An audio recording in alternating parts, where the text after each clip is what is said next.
Hello, everybody! If it's Wednesday, it's Warhammer, and that must mean it's time for another episode of Warhammer Weekly.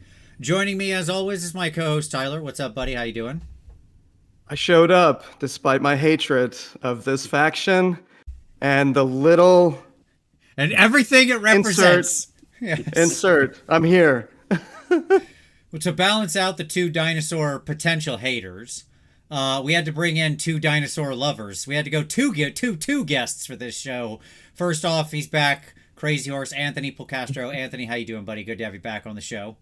Fantastic. Thanks for having me back again. Your costume is amazing. You are just ready to go. Also joining us back on the show. Couldn't be more thrilled to have him back. Lots of reasons to congratulate him for things we were talking about before the show. So let's enjoy him while we can still get some of his precious time. Ridge, what's up, buddy? How you doing? Not bad. I don't have as good of an outfit as Anthony, but I did bring a little bit of something. Oh boy. Oh no. Skinks roll. Oh my. Oh, Yes. Jesus. Yes. I I didn't know approve you of were this gonna, message. And I invited you to this show. I didn't know you were going to come out with the intro like that. It was just perfect. Thanks. Yeah, good to be back, boys. Oh. So Cass? we've got. Oh, go ahead.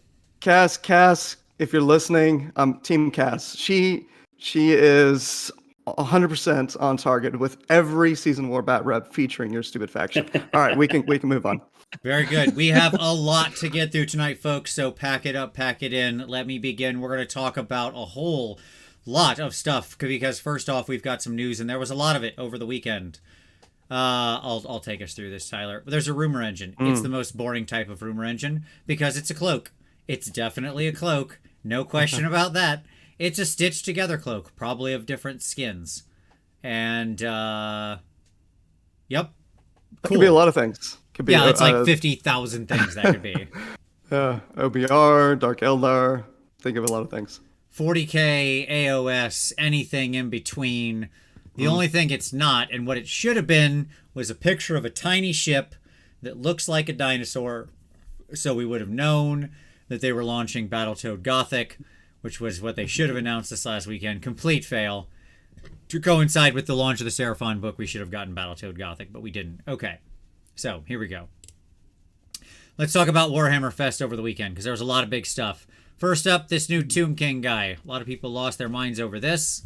I don't know if Tristan's watching yet, but obviously, new Tomb King guy. So, let's just go around the horn. We're gonna just go around the horn. Anthony, what do you think of new Tomb King guy? You like this dude? Yeah, sure, he's fine. I appreciate that's. My vote is equal. Ridge. Yeah. Yeah, as Warhammer Weekly as it could get, he's fine. Yeah, I'm not a huge Tomb King fan. Sorry, Tristan, but yep. And Tyler. Yeah, I dig him, especially because Tristan will love him, and I love Tristan. That's completely fair. Yeah, I was like, okay, cool. I mean, I am a huge Tomb Kings fan, but I was hoping for something a little more. But here we are. Bretonnian Paladin, who for some reason I downloaded the back of his picture, the back of him. I don't know why I did that. I thought I downloaded the front, but apparently I didn't. But here's the back of the guy. The front of him looks like the front of a knight. This guy underwhelmed me. I looked at him and I was like, okay, that's okay. It's fine. Didn't blow me away. Anthony? He looks like a unit champ, not a hero, is my problem with him. But I like it overall. Sure. Ridge? Yeah, same. Nothing really more to add. Yeah. Tyler? I think we're all trying to keep it succinct, knowing the show, but yeah, nothing in particular stands out with this guy. I've never keen on Bretonia. Happy for you Bretonia player weirdos who are out there. Yeah, I mean, yes, I agree with Master Shake, who said Bretonnian Knights don't dirty their eyes with peasants, hence why he's looking away from us. Love it. Fantastic. You know, there was a lot of like not great news about Old World over the weekend, like the statement that the line will contain Forge World resin, some plastic, and metal. Wow.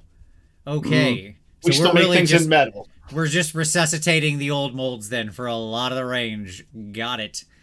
That hurts. And then no launch box for Old World. That is also a surprising thing. I would have thought after their Horus Heresy experience, they would have absolutely made a launch box, but they confirmed there's no launch box. That doesn't mean there's not a starter box, because those are two separate products in their mind, and they may have been being cagey. But starter boxes are expensive. Launch boxes are cheaper, because they're meant to be loss leaders. So, yes. Ben said the old world is a mix of some new plastic, some new resin, and a lot of old sculpts. So there you go. Okay, let's keep going. Big news. It's not the summer book is not, as we previously thought, the next season of War. My guess is that they just canned that whole idea. They were like, whatever, or maybe we'll do one per edition or something.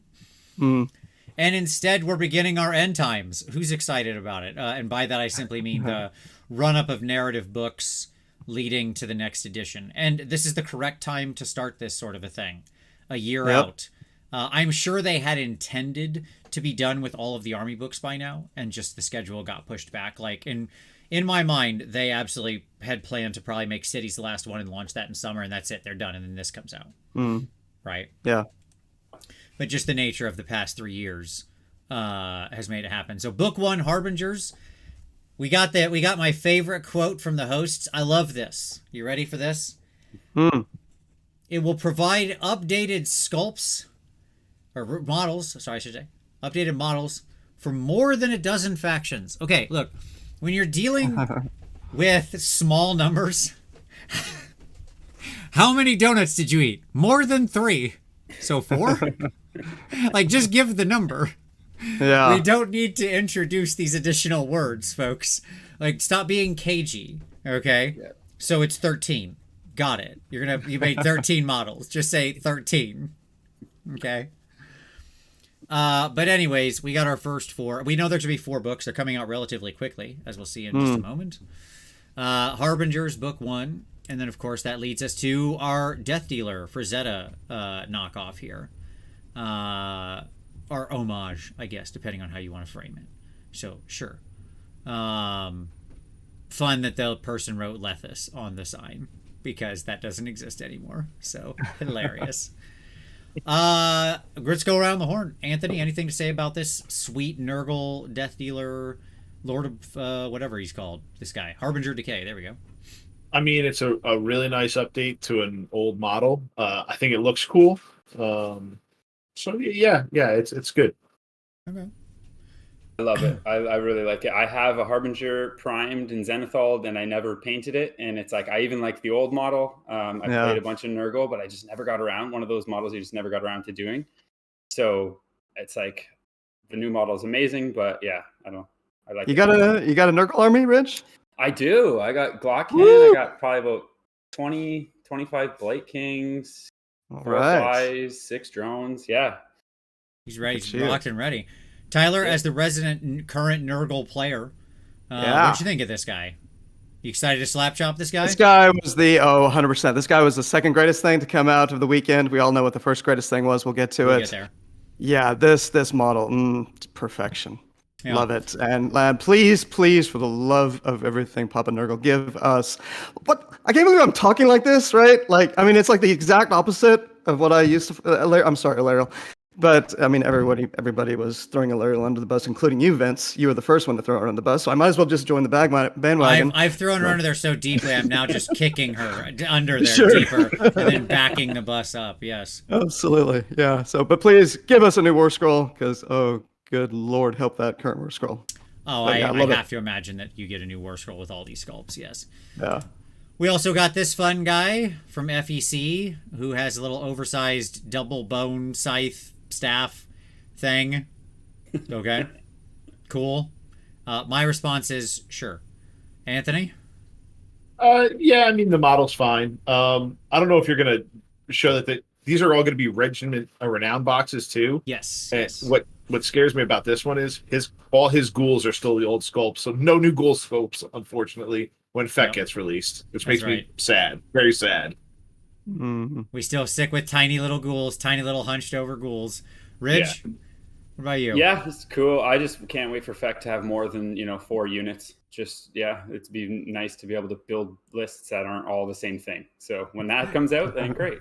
Yeah, that is the most exciting thing. An actual new model for this range, expanding from 7 units to 8. Look out. Yeah. Tyler? Yeah, I dig it. I mean, yeah, not a lot to say about it, but I think it's pretty cool. I don't really love the overall model, but I do love the face. Like, special shout out to Yeah. whoever sculpted this face and just did a wonderfully expressive, like, incredibly human face. Like, that is very, very, very living, and full marks on that. Same to the painter. Well, whatever the opposite of a human face is this guy. So Fire Slayer's hero. There he is.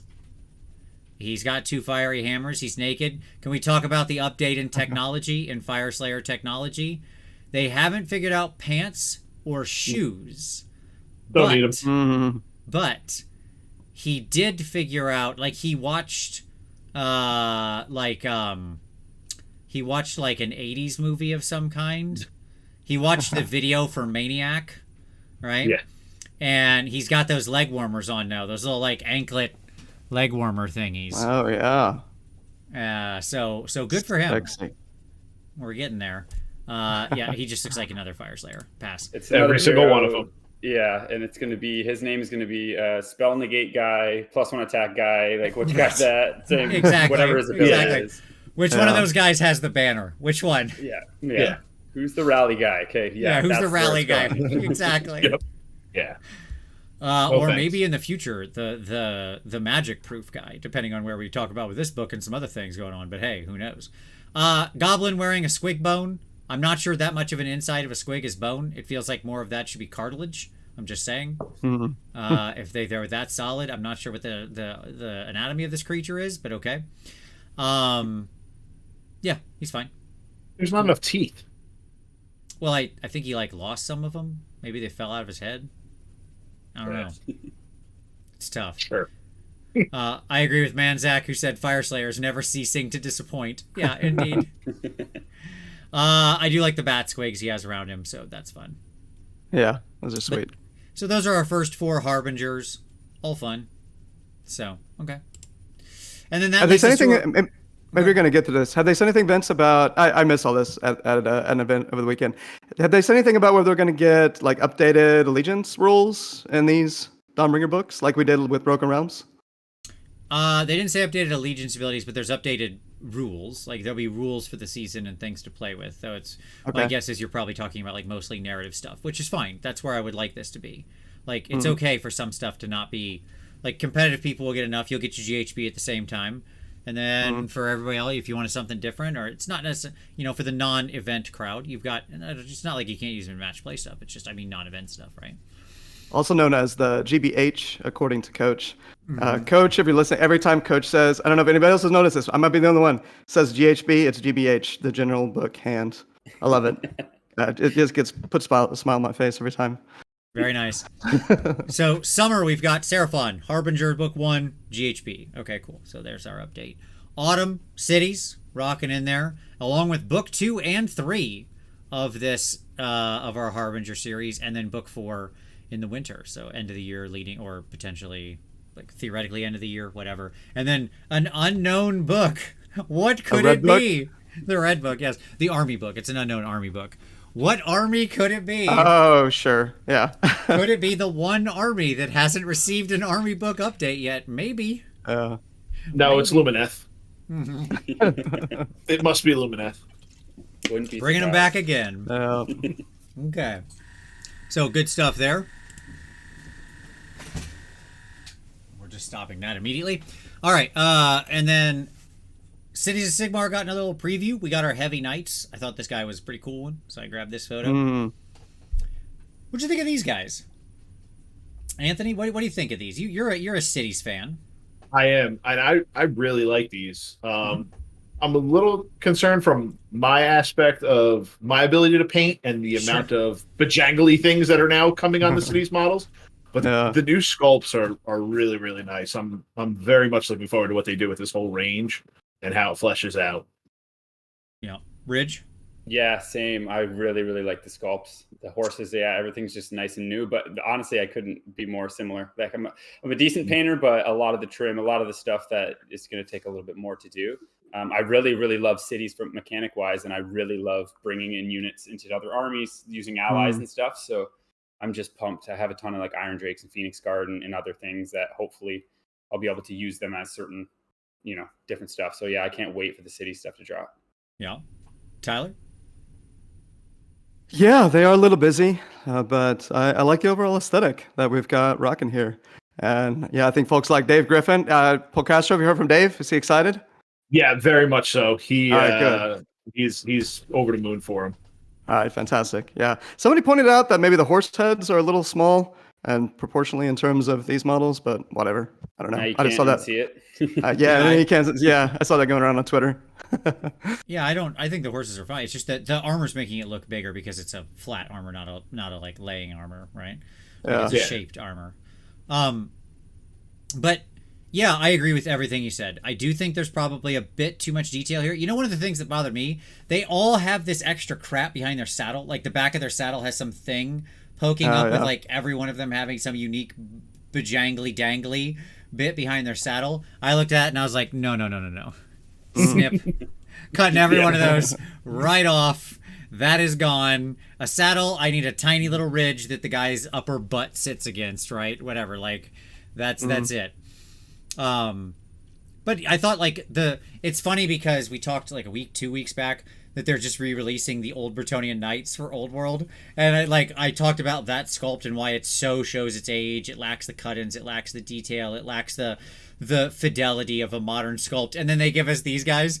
Like, put the two of those pictures next to each other, the old Bretonnian Knights they're re-releasing versus these dudes, and I'm like, come on, son, come on. What are we doing here? Yeah. Okay. All right. And absolutely, Brian, Skaven models are up next. Yeah. I can't stand those black rims though. That's a real problem with Warhammer You're community. the only person in the world that. Yeah, buddy. I'm expecting browns from. All right, I'll stop. Goblin green all the way. Goblin green. Look, what are we talking about? We saved basically the best for last. We all know this was the big reveal of the weekend. They could have opened the show. By the way, I really appreciate I did these reveal shows. They would like open, they'd be like, all right, let's get into it. Here's some pictures. Here's some stuff. Blah, blah, blah, blah, blah. They talk through it 15 minutes. They're done. They're out. They're like, thanks. Have a good one, everybody. Bye. Fantastic. A+ job. Way to go, guys. That's not sarcasm. That's being real. Stop screwing around with a bunch of other nonsense. Just give us the goods. This is it. This is it.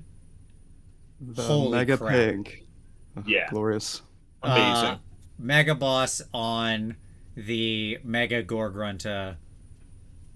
What else can we want here? I mean, truly, we have achieved all that I've ever dreamed of in life. The fact it's big enough, it's got two brutes on the side just hanging out like sidecars. They also mentioned that during the show that you can build this in different ways. This will actually be multiple units. I don't know if they said 2 or 3 units, but there's but there's a version without the hero on top, like where this is just a monster that you can use as well. No, it's there's still a guy on top. He just is holding both reins. Is not a hero. Yeah. So it's still be a guy there. Yeah. Yes, there's still. You're right. I should have said that a different way. There's not a hero on top. That's what I meant. Which means there's a battle line version of this. Which means 4 of these and I'm golden. Ooh. Oh, Castro, getting me excited. Gives me the vibes, the Princess Mononoke boar, just is so awesome. 100%. Sweet model. 100%. Yes, Ben Stafford said yes. There's a monster, chariot, and hero variant. There you go. So 3 versions. Perfect. Absolutely, yeah. Like again, a huge expansion of the range. More blood tubes. In this one kit. The funny thing is, we did surveys about like what models do you want to see added to ranges and stuff a while back, and with Iron Jaws, everybody just said a boss on Gorgrunta, and other than that, we're yeah. Because none of us Iron Jaws players want to end up like this. No. Yeah. Right?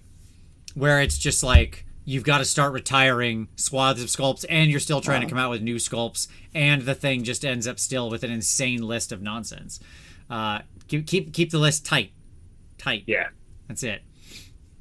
I'm good. Seraphon, an insane list of nonsense. I'm glad we all agree. Exactly. I don't know what you're talking about. It's a perfect balance of frog and skink. As all things should be. And then lastly, I just wanted to bring this up because they also mentioned the Warcry roadmap, which I thought was pretty cool, into 2023, 2024. So obviously we got Nightmare Quest, which they also showed, which is the Flesh Eater Courts versus Stormcast. Hey, look, another new Flesh Eaters unit. You'll have these guys, whatever that is. So, man, Nice. the range is just expanding left, right, and center over here for Flesh Eater Courts. Yep. 7 to 16. Let's go. And then you've got some new starter set, 4 new players, as it said. And then you've got 4 new warbands, 2 new war in the Order versus Destruction. You got 2 new warbands in Winter and 2 new warbands, complete question mark, Order versus Death in Winter and to be known in Spring. So clearly lots of warbands still on the horizon for Warcry. Warcry must be rocking and rolling for them. I'm happy to see it. That's great. My perception was nobody really liked the launch box for this last go round. But it just wasn't the hit. But then after that, they came back with some strong boxes. So the monk vampires were just fantastic. So, okay. And in this, you get a new Realm Shaper engine. So fantastic. Yeah. Just in case you didn't have enough Realm Shaper engines, now you get a bonus Realm Shaper in your Nightmare Quest box. That's right. Perfect. That's right. Okay, and somehow we did it. 21 minutes. We got through all of it. I'm very proud of us. All right, gentlemen, let's go to some pick of the week. Anthony, what would you like to share with everybody? Emma at Dyson Demons. She has been painting stuff in a ridiculously high contrast, vibrant style for a while. And she recently did some of the Raptidons, which came out really cool. And she did it 2 different ways, a high contrast one and then a semi slap choppy one. So I thought they were pretty cool. It was fun, different take on painting, which I like. Love it. Fantastic. Linked down below. Ridge, what do you got for everybody? All right, I'm going to do a very quick semi-Tyler. Only going to be 3. The first one I'm going to do is just Miscast. I think you've probably shut them up before, Tyler. Yeah. They had a new episode that I just thought it's just interesting to listen to Owen, Alex, and Darren, and their buddy Chris Myho on. So it was a good episode. Yeah, they talk a lot about new books, and I really loved that they talk about making your own opinion, reading the books without looking at what everyone else is saying, what units are good, which I love doing as well. And I just couldn't be more perfect for what the Seraphon Chris Myhill, always finding a way to get primetime in a list. Clearly an exceptionally smart AOS player. Yeah, there you go. Yep. And then the second one, I just wanted to say, kind of fitting Caleb Hastings. We're talking about Seraphon. I think I even did last year, but I don't know if there's many other pure Seraphon channels. But he always talks about, he's got one about the Trog Bomb, a bunch of different lists and things like that. So that's kind of relevant. And then just lastly, wanted to shout out my boys, Party at the All Points. I know you guys have had them on, but they just did a new episode. Tom Meegans from AOS Worlds was on, and it was cool to listen to, but more just, I don't know, just listen to the first half where they're just kind of bullshitting around and stuff. Love it. Yeah, that's it. Fantastic. All links down below. Tyler, what do you want to share with everybody this week? Since Rich took over my role, I'll keep it at 1. Actually, I'm very happy to announce that Vault Wars 2023 tickets are now on sale. So we're going to have a link in the description. This is your tournament, is what you're saying. This is my tournament, our tournament. Yeah. Vince, I'm sure you're going to get there this year. Hopefully there's no excuses. You've got a place to stay. October 21st, 22nd. Okay. So a little ways away.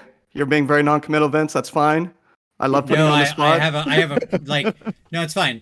You come up with an excuse. It's okay. It's all right. Yeah, I understand. My yearly corporate conference for my company is, I think, that week after, but I'm not sure. So it's going to depend. I'll have to look. I literally think you're the week right before it. Yeah. So anyhow, one thing I want to mention that I'm excited about for this year, we're going to do the Highlander Award. So maybe we could do a show on Highlander list. I've talked a lot about this over the last year. The Highlander Award is going to be for the player who finishes best overall with a list that has 9 or more different Warscrolls and no duplicate Warscrolls. So I nerded out a while back. 9 was the number where it actually starts to impact your list building choices. Like you're not able to get that optimal. Now, not all factions can do this, but almost all factions can do it. Most of them can do it. So it's an opt-in award. I want to see people bring Highlander list. The prize will be a replica, a real life, real size replica of the Highlander sword, the original Scottish longsword. Sure. We're gonna get one of those, and yeah, I can't wait. I think Corn will win. My guess. Corn, yeah, That's a good choice. yeah. I don't know, man. Seems like you're getting there with the best overall is really the hard part. But then again, it's in October, so we could be out of the current season. That's so true. I'm That's just true. saying. Looks like that Suns list is back on the table. Okay, and that's I don't got to duplicate anything. I can't get to 9. Like, can we make an exception if I bring giants? I took all my scrolls, but I can't have 9. They don't let me have 9 things. That's a personal problem. Yeah, There that's you go. yeah. Hey, Hey, I Tom, feel like it's yeah, gonna be Corn. You're right. Tom, I had forgotten you won the inaugural Vault Wars. I appreciate that reminder in the comments. Thank you, buddy. Yeah. I had forgotten about that. Yeah, Iron Jaws can do it now that we've got the new pig. That's what it will be. Will be if as There long you as go. that new pig comes by then. I'll be rocking the Iron Jaws list and ready to go. Okay. For myself, 2 quick shout outs. First things first, I'll say for my pick, I've got a video from Sam Lenz down there he's painting Dante, which is a 40K guy, and then I know this isn't a 40K channel, but he's talking a lot about doing it in true metallic metal and making metals look cool and interesting and fun. And Sam is a really good teacher and shows you how easy it is to make your metals look really rockin', even on a model that is literally all metal, because Dante is just all in gold. And so his process is very simple, and yet it looks rich and fantastic. So check it out. Very simple sort of thing going on there. Loved it.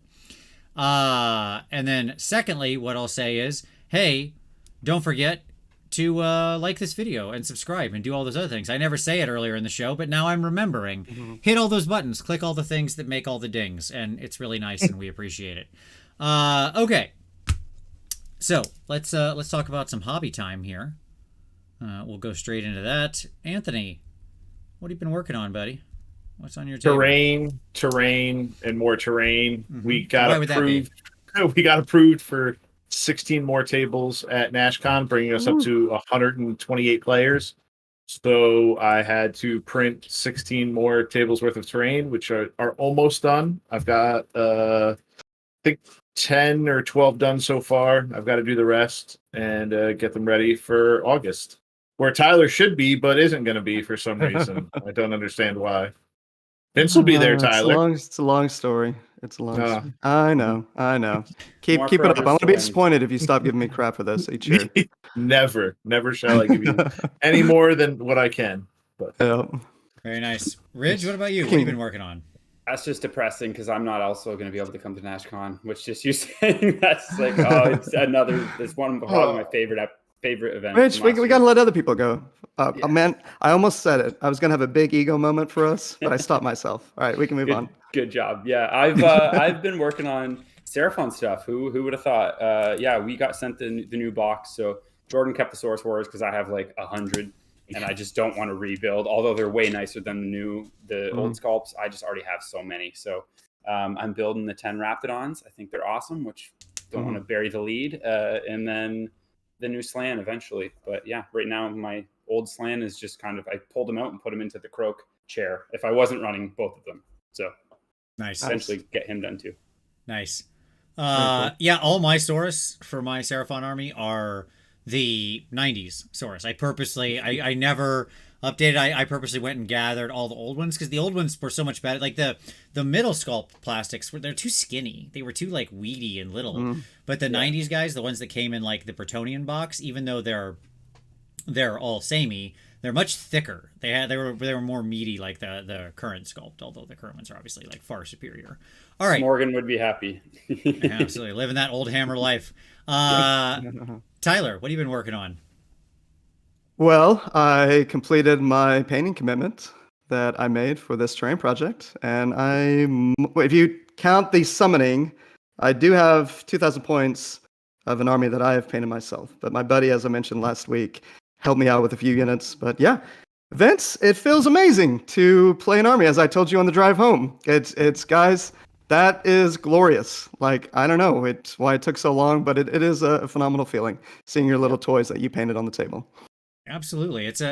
it is a point of personal pride among humans. We love creating things. That is the human condition. And then to use the things that you've created in a virtuous way and a celebration with your friends, truly, is there anything better in life? I mean, not much.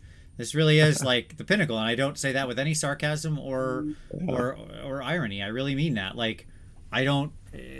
Everybody else in the world is missing out. Who isn't a wargamer? Who doesn't understand what it's like to create something and get to use it in such a fun hobby with you and your best friends? Like, what a great time! Like, what an amazing thing we all get to do. Super relevant, really quickly. I did this went to Grand Clash and I played Skaven, and I was doing more of like a hobby. I really wanted to do all aspects of it. I took tons of time, like actually getting Thankful up to a really, really good standard, getting my Rat Ogres, that type of stuff. And it does feel like, even at an event, because I'm usually going there trying to just do, really well and whatever. And it feels so good when you have like a really, really nice army. So couldn't agree more. Seeing those brown rims on the table, baby, doesn't get any better than that. All right, I'm gonna stop. Polecaster, we're gonna have to talk, man. I got my commitment done. We're gonna have to talk terrain. I know you're a busy guy, and you've got another person you love a little bit more, but I'm still here. So I told you, all you have to do is paint a box of skinks, and you can have all the terrain you want, my friend. The gate is open for a box of skinks. I'll send you a box. Ready. All right. Yeah, I've got 3 sitting over there somewhere still. Deal. I'm all in. For myself, I finished up this girl right here. She's all done. This is the Morrigan from Journeyman Miniatures. And I'm really happy with how this came out. She'll be featured in a couple upcoming videos. And it may be the best thing I've ever painted. I'm not sure, but it might be. And it's definitely the best skin I've ever done. I'm quite sure about that. And so that's going to be in a video. And yeah, I finished her and I feel great. And I can't wait to start on the next thing. Like I'm more jazzed now in painting than I have been in a long time. I'm excited when I eventually have like a GW thing I want to paint again. I'm sure that it'll pop up. I actually know what it is. It's that pig. Get that thing in front of me right now. Why am I not painting it this minute? But at any rate, so the problem is I just have so many armies. At this point there's Alexander wept for there were no more worlds to conquer or whatever, all right. Yeah. But good times. Okay, gentlemen, with that, let's get into it. Where are we at here? 33 or 32, 30. There we go. Okay. Seraphon. Cool beans. Babow. Seraphon 2023 Battletome. Let's talk overview. Then I want to get all your opinions. So everybody understands how we're gonna do this. This is a lot of stuff, and we got through a lot of. We've been being very responsible with our time so far. We are gonna push through this at a relative clip. We're going to give the things that need time to discuss the appropriate time to discuss. But on things that are less interesting, we'll kind of just move on down past. Our journey into higher power continues. Every week is an increasing curve, and now we have reached the pinnacle with certainly the strongest of the last 3 books. I don't know if I think this is bent. I don't ever have an opinion on that straight out of the gate, or rarely. I don't think it's like egregious. I've seen much more egregious books, but it's definitely strong. It's definitely very strong. The book has been reduced in complexity, thank God, and scrolls. So some of the old scrolls are gone, but some new scrolls were added. So okay, and there's still a lot going on here. This army is still very much an exercise in synergy. Like very, very, very much. There is, Tyler, you'll be happy to see, lots of potential for mixed arms and varied unit types making an appearance in a competitive force. I don't think they're quite your Highlander type level. Sure. I think you will have repeating scrolls. But I do think that there's a very realistic thing that you're going to be wanting to have you're going to have a variety of scrolls for performing a variety of roles to be successful in a competitive force. We'll see if Ridge checks me on that or not, if he disagrees with me. But I didn't read anything initially that jumped out at me that was like, yes, I'm definitely just going to spam this, and that's the way that's the path to power. Yep. There's some very powerful magic here. Obviously, Adoi. It is a spell dom book. But also plenty of good options for melee and shooting. Like you got some good people who want to get in a tussle, have a good fight, have some good ranged power projection, both through your spells and through shooting. And this is certainly, like, they really built out the nature of sort of the sub-faction choice in a way that they haven't before, because you have a super sub-faction and a sub-sub-faction in your Coalesced versus Starborn, and that's been a thing since the last book. I'm not saying that. It's just, boy, does it really, like, it's like everything flows from that now. It is the first choice you make, and almost everything is derivative of that. The units that you're gonna find higher or lower value in, the leaders you may or may not be inclined to use, the units that are gonna deliver response on the table, even the roles some of those units fill can shift a lot based on that initial choice. Okay. Like, it's basically two separate armies, I almost want to say. Yeah, spells, like different spells for each was kind of nuts. I wasn't expecting that. Yeah. Everything is different. So, okay. Did I miss anything in the overview there, gentlemen? Ridge, I'm going to start with you this time. What did anything I missed, or anything else you've got in your overview of the book? Just like high level kind of thing. I think there are going to be some armies that are going to be able to counter this. You know, just there's a lot of strong armies in the game right now. So thinking about Seraphon, when the last book came out, it was so strong. It was a completely different environment than the environment that it's released in now. So things like Khorne or things like Lumineth, you know, like having these massive amount of mortal wounds, if Teclis can just reflect them, you know, or Khorne just gets blood tied for them. There's a lot of I think there are going to be a lot of counterplay to these types of like the magic kind of builds. Your heroes are all dead. That's just like a common theme you're going to see now in Starborn factions. It's not really getting rid of Comet is huge on the Slans War Scroll. There's just so many like changes. I think it's just great. Like internally though, like you can kind of build what you want. It's good casually. There's going to be some competitive builds. I haven't really done much to look too much into the Agrodon stuff, but I think there's something there. I think they're going to be okay. But yeah, it's I'd like to say too, it's like when books come out like this come out, it's always right away everyone's like, oh, either this is crazy strong, or like you see so many people like, this book's garbage, it's so shit, like I can't believe anyone's doing anything with this. And it's like, I feel like this is one of those books like KO. When it first came out, everyone was kind of like, it's all right, a lot less range, not really great. And then 3 months later, it's the strongest. It's the best book in the best book in the So I'm hoping, I've been still just reading so much and playing some different synergies and different combos now. But that's kind of just like an overview, I think, of it. Okay. Good. Love it. Anthony, what about you? They definitely made Saurus a thing, where in the last book you never needed a Saurus, in my opinion. It's a real half of the book now. I think they toned down shooting a bit, but it's still enough.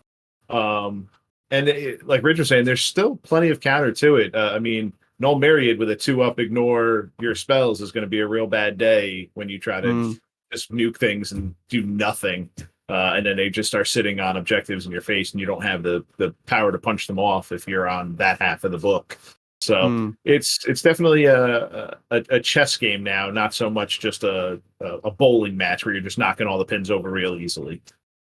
Yeah, I'm very interested to see over the summer, and especially potentially into the next GHB, whatever that brings us, how this meta shapes out, because we do have this emergent crop of books that all want to be spellcasters, that all want to be like spell dom type armies, and then we also have this anti-magic zealotry that's like real potent in the meta as well. You mentioned Null Myriad, Khorne was mentioned, right? Like these kinds of forces out there, not to mention the fact that other spell doms are itself a counter to your spell doms, right? Like that's always been the case. And so I'm just fascinated by the potential for like, how does that shake out? Who wins? Because in a world where, you know, some group of armies are going, this is the main thing I want to do, and another group of armies are going, that thing is completely worthless. Boy, oh boy, does that become an interesting thing to see which tide wins. You know, does the ocean or the beach win, I guess, is the question, right? Yeah, I think too, when there's scrolls that like are going to do something, like say Fulminators or something that's very strong, like that's something that you can rely on. Whereas like say this is really strong in Magic, I was talking about it earlier. Magic is always magic. If you watch the Bat Rep from Tuesday, Croak can still always cast a miscast. There's so many things that can happen with Magic that it's not always maybe the best pony to have in the race. Very strong when you're +3/+4 with cogs out, but you can still roll 3s into 7s. So, yeah, you better be factoring in 70 points for cogs if you're gonna lean into the Magic side of this book, because a miscast and you're in a world of crap. Yeah. Okay. Good stuff. Well, let's get into the specifics. Let's talk allegiance abilities. And actually, these are going to be completely broken up. And that's because they are completely different books. As I said, to a point, of course. Like, you're still using the same scrolls. But, I mean, it's like the army plays very, very differently depending on what you're playing. So we're going to start with Starborn. And as I said, everything cascades down from this choice. So you've got your 2 Starborn sub factions, which are Dracothian's Tale and Fangs of Sotek. I probably didn't need it, but okay, sure. Seraphon always get another layer of rules still because of sunk cost fallacy and anchor bias. We still got to bring in an extra layer. The last book had it, so this book has to have some extra layer of rules as well for no reason. Hey, what do I know? Okay. Fine. It's fine. It's awesome. It's the best. Yeah. Yeah, sure. It's a lot of text for like 2 things. That's all. It's fine. It is. One might say that itself is a problem you would want to avoid when writing rules. No. If you use a lot of text, you should generally have it be, doing a lot of things. But anyways, Lords of Space and Time. So, okay. Got it. Understand. Fire up the TARDIS. I'm here for it. And they get 2 heroic actions. Your Slan do. The 2 heroic actions are either they can replace a spell or they can teleport a unit. That's it. Those are your heroic actions. And then the unit can't move afterward. Okay. Fine. Cool. Good enough. The replace a spell thing is actually relevant because the regular Slan don't know all of the spells in the lore. Only Croak does. Only Vitamin K. And spells do a lot. Yep. All right. This stuff. Okay, here we go. Cosmic power. You must construct additional pylons. So, okay. In your Starborn army, the following are considered to be cosmic nodes. Starborn wizards, Starborn astrolith bearers, and friendly Starborn realm shaper engine faction terrain features. So, you will have 1 of the terrain feature. You will have at least 1 astrolith bearer. 1+. Like, you are not taking this army. Every Starborn army starts at 1,860 points because you have 140 points astrolith bearer in there. I cannot imagine a list without him in the list. And I could even see an argument for having 2, though they are very duplicative with their function on top of each other, but one's just sort of a backup. And then you have some number of wizards. So that's your nodes. Okay. Obviously, the Realm Shaper doesn't move around the board, but the other ones do. That'll be relevant later. You begin with 0 cosmic power points, which are a thing you will now accrue. So you now have a separate mathematical mini game. You're going to get a track here. So good times. And the start of your hero phase, you get a CPP for every Starborn wizard or friendly Starborn astrolith bearer on the battlefield. In addition, you get a cosmic power point each time you successfully cast one of your Starborn wizards successfully cast a spell that isn't unbound. Okay, so let's say you've got 4 wizards and an astrolith bearer. Let's just say that is a possible configuration. Then you're starting off with 5. You're accruing per round, plus 1 for every spell you successfully cast. If one of your wizards were to be a trip caster, and the other 3 were single casters, and let's say you get 5 out of your 6 spells off, that means you've accrued 10. So that's kind of in the area of the math. All right, it could be less, could be a little more, but that's sort of what we're talking about here. You also get them for dispelling and unbinding endless spells and unbinding enemy wizard casts too. So absolutely correct. You can still accrue these in the enemy turn. Yes. Yeah. it should be noted that the one you get for your presence on the table is only at the start of your hero phase, not both. Yeah. Yes. Yeah. But you can accrue the other ones in the enemy phase. So, I mean, again, goes back to what you were talking about, like you're playing Corn or something, right? Who is like, well, let me check my notes here. Yep, I didn't bring any of that crap. So, cool. I guess none of those will be happening. No points will be gotten off turn for you. So obviously it can vary. I mean, this army wants so badly, like Starborn wants so badly to run into some like middle of the road, average, trying to use magic to some effect army where they've got like 3 wizards who are just gonna like cast some spells with no bonus or +1 and just be like, I can do magic too. And it's like, sure you can, little guy. Give me them points. Yeah.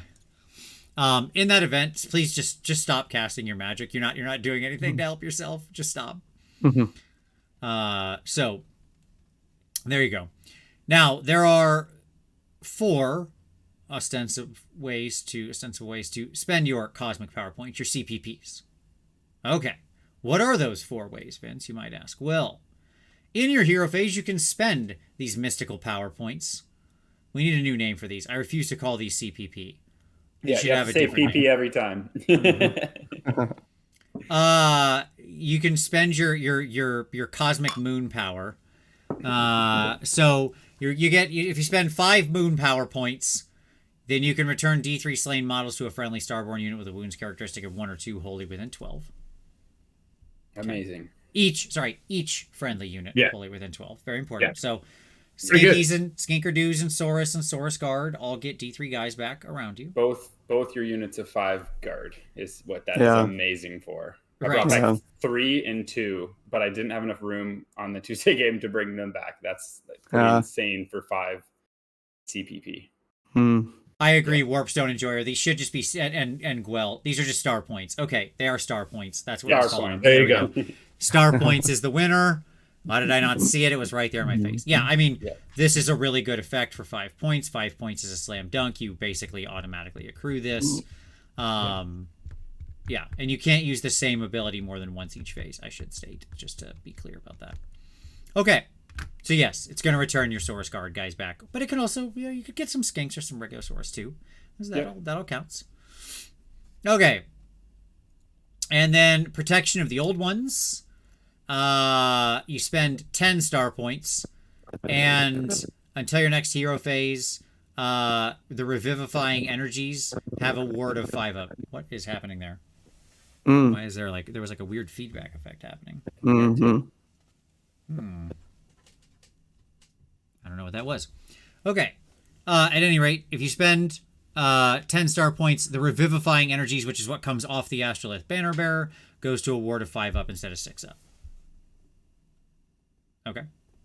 What's the bubble on that? Wholly within 12? Wholly within 18? Of the 12. Astro, 12. 12? Gotcha. Yeah. Cool. I don't know if it's worth 10, to be honest. Starseer gives it the once per game. It's pretty nice, but with Starborn, I don't know. Yeah, I'm with you. Give me 5 or 15, 10. Yeah. Agreed. The 10 is like, nope. Okay. And then your star points can also spend 15. And if you do, roll a dice for each enemy unit within 12 inches of any friendly cosmic nodes. So, remember our cosmic nodes are the Astrolith Bearer, the Realm Shaper Engine, and any of our wizards. We are now rolling a dice for each enemy unit within 12 inches of any of those nodes, potentially 5 or 6 nodes spread across the board. Right? Now, admittedly, we don't want our Salon too close to combat, so maybe not that one, but there are, others. Okay. And on a 2-up, that unit suffers a number of mortal wounds equal to the roll. Boom. Can be spicy, yes. And it should be noted, this is not a spell. This cannot be unbound. This cannot be Corn whenever I cast a spell, I roll blah, blah, blah, and gain blood tithe points. This is just a massive smack of mortal wounds emanating from many places on the battlefield simultaneously. You pair that with spatial, teleporting one of those heroes outside 9, and then you use this along with 4 Celestial Deliverances. It's everything within that is going to be dead. Yeah, that's what I was gonna say. Like the timing of this, it's very easy on a Starborn army to get 15 star power Absolutely. points in Yeah. your first turn. And it's in the hero phase you use this, and you've done all your other casting stuff, and you've teleported your Troglodyte in their face, and then he just goes nuclear, and when the reactor melts down, it's gonna be a bad day.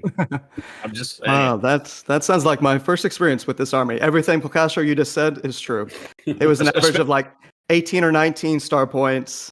I got blasted by the quadruple Celestial Deliverance. Got nailed by this. He was rolling a lot of 4 or 5 6s on the Cleanse the Realms. And if it weren't for Nurgle, like God help anybody without wards. I estimated I took about 50 mortal wounds over the first 2 battle rounds, including my ward saves, from just all of this going off. It was quite crazy. And until there's an FAQ, you could technically drop that, Troglodyte 7 inches away instead of 9 inches, so you get even more stuff. Yeah. Spicy. Yep.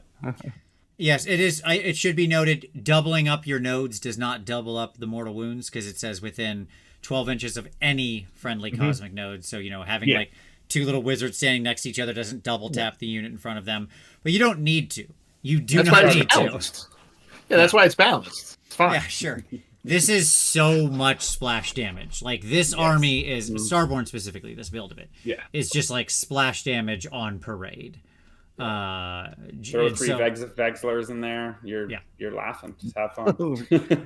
Sure. Start calling down the meteors. Boom, boom, boom. Lord. Somebody did that in another. Rich. I've been seeing that more and more. It's not just Stormcast now. It's like they're allying in 4 Vexlors. I think they're 100 each, or maybe the 120. Maybe it's 3 Vexlors. Anyway, it's amusing. Look, I just want to say I'm glad everybody's finally on the train that I'm on. Back when we did the Stormcast review, I was talking up the Vexlor and I was like, this banner's amazing. People are sleeping on this. Like, seriously, go back 2 years, right? I remember. Yeah. And I was using him in tournaments, and that guy always delivered for me. He was like the post office man. He delivered. Okay. I remember at Holy Havoc, like exactly 2 years ago, you were like, this is the Vexlor, and I'm like, oh, is that the one that brings guys back? You're like, no, screw that stupid guy. This guy explodes you. We're like, I think that one's worse. You're like, oh yeah, wait and see. Yeah, exactly. No, I just measure a 12-inch bubble, homie, and everything gets hit. I ain't rolling. Stone cash. Just you can't really deploy anywhere else. So just everything in this. Yeah, exactly. Just I'm gonna get my target is your army. Okay. You can also summon. They still have summoning. There's the star power cost, the star point cost. It's this stuff. You can summon a lot of your army. You're now like, I mean, it's a lot of points. Don't get me wrong, but it's also at the same time not, depending on what you're trying to do. Because as usual, the best uses of this are often just summoning up deck chair sitters and other types of like objective holders and chaff and things like that, and i.e. your 10 skinks, that kind of stuff, and that's 8 star power. It's not expensive, so I've always been a fan of late game. You bring in something like the Pterodons or the Rippers. They have a nice long movement. So like turn 4, you bring them in over here, but in turn 5, they can go and be on a back objective somewhere because of how far they move. That's a good call. Yeah, I've been using it mainly for 10 skinks a lot outside of 7, taking an objective, things like that. But really, you could hold on turn 1 and turn 2. You could pull down a Snake Basti. Like and outside 7 as well is just amazing because you're going to have the space folder stave. So even 5 Raptidons, like they can do some decent damage. So I can see quite a few. I'm just sad that they left the Dreadsaurian off this list. Never heard of it. Okay. I do wish they had the 5 guard on there though. They have the 10 guard, just like another thing. 10 guard for 22. It's like I wish there was just 5 guard because sometimes, but can't have everything. It's a good list, but I think they saw that would just be the eternal summon, right? Because it would have needed to be at like 12 points, and they'd just be like, that's just everybody will just repeatedly summon those bodyguard units in to keep this land alive over and over and over and over again. Like that's the Salon retreats. The Salon summons more bodyguards to him. The Salon retreats. The Salon summons more bodyguards to him. Like, oh, good. This is a fun cycle we're caught in. So yeah, it's fine. Okay. anything else you want to say about the allegiance abilities? I mean, very strong set of allegiance abilities. Lots of mortal wound power, good mobility through the teleport, the versatility of spell swapping. A lot of nonsense to keep track of, but one of my problems with this kind of a tracking thing is you play this army like 3 times, you will understand what your nodes are and how to accrue your your star points. Like, that won't be hard for you. It's actually a pretty simple thing, right? But somebody else who doesn't play against this this army regularly, and you got to explain, okay, see, these things are nodes. Now, nodes aren't what I count to get my points, but there's a lot of overlap in the two. Okay, so here's how this works. Yeah. And it's going to be like, wait, what? What are you doing? Yeah. Yeah. The spatial translocation thing, too, it's like it's so much different now because it's in the hero phase. So, again, that just changed everything because it was always end of movement, unconditional teleport, any unit you want, anywhere on the board. So that was, I think, much stronger. But there are strengths to being able to do that in the hero phase, which you'll see there's a lot more synergies with that. But I don't know which I would have preferred. The end of the movement phase, teleporting whatever you want anywhere on the board was just so strong in Starborn before. Yeah. But yeah, still strong, just kind of a bit different now. Yep. Yeah. I like how they reined some in and changed it a little bit where, like you were saying, instead of it being board wide and it didn't matter, now you have to have a slant alive, and the guy, what you want to teleport has to be within 12 inches. 12, so you've got to be in certain areas, which makes it, and it's a heroic action. So now you're heroic action. So no heroic recovery and things like that, no CP, which is not a super issue. And I do like that. While the summoning star power points seems a little, weird, I like that it's now not in replace of one of your valuable assets of your casts, where you used to have to give up your casting in order to get your summoning points. P3, Yeah, and it was like, do I need the summoning? Do I need the casting? And you had to play the game. And now it's more like the corn one where I can get some benefits, or I can summon some units, but I don't have to give up these super valuable resource for how many times you had you had 3 summoning points and you were like, okay, D3, like roll the big 3, you get 6, you can get 10 skinks, or even how many times I would have 4 summoning points and you're like, all right, I just need to not roll a 1 or a 2 here. I get 6. I've literally lost games before. If I would have rolled a 3 up to get 2 or 3 summoning points in the last edition, then you can summon 10 skinks, you can teleport, Sure. Oh yeah. All right. Yep. Let's talk about their command traits. So we've got, these are split between Slann command traits and Skink command traits. I don't know why there's that second list, but it exists for some reason. There's gonna be like a month from now when you pick up this book and you look at the Skink command traits, you're gonna have to blow the dust off them because you're not gonna get used. People are gonna be playing frogs. But let's talk about what should we be directing people's attention to. Anthony, start us off. What's your pick here? What's your hot pick? All right, so 2 things. One, the one everybody knows, the Lord of Celestial Renaissance, this man there who just gets 2 star power points every time he casts or dispels or anything like that. Yeah, sure, just give me more star power points. That's all I need. But it's funny that you say the bottom list doesn't matter. So here's an interaction that needs an FAQ. If I take a Skink Chief on Stegodon, give him an Arcane Tome, and make her a Master of Star Rituals, does he now know all the lore? Because it's not a spell enhancement, right, that has given him the entire lore, or given him any spells. It's made him a wizard, which now he gets the entire lore. Yeah, who cares? Like, let him do it. Yep. It's just, sure. Going out anyway. But I just thought it was fun. This was also the first, reading through the book, this was the first when I realized, when I got here, they really go, okay, Starborn is Skinks and Coalesced is Saurus, because they don't even give you an option for a Saurus hero. Like, you're not taking Saurus. Your one Saurus guy doesn't need anything that's going to be in your army, and Starborn doesn't need anything. Here you go. Right. Yep. Yeah, I mean, the Lord of Celestial Resonance is just such an obvious path to power. We just talked about all the incredible things you can do when you get to 15 and the summoning and all of that kind of stuff. And so doubling up on a trip caster who has the potential to generate 6 star power points instead of 3 star power points. Yeah. I mean, that's a big shift. It's a big shift. Yeah. Ridge, you picking the same thing, or are you going anywhere else? Well, the one that doubles the length of endless spells is kind of cute, but you're gonna have an Astro, like you said, no matter what. So it's so simple. Yeah, that's the one hard stop. Agreed. Every time, yeah. It's a shame too, because I really like Shrewd Strategist. The whole countercharge thing is really fun, but I'm not taking a skink general, so I don't know why. Like, especially in Starborn, so I don't know why we're talking about it. Like, you're just constantly dispelling the spells for 2 as well. Like, yeah, it's just that one's just so much stronger than everyone. It's just so good. Yep, absolutely.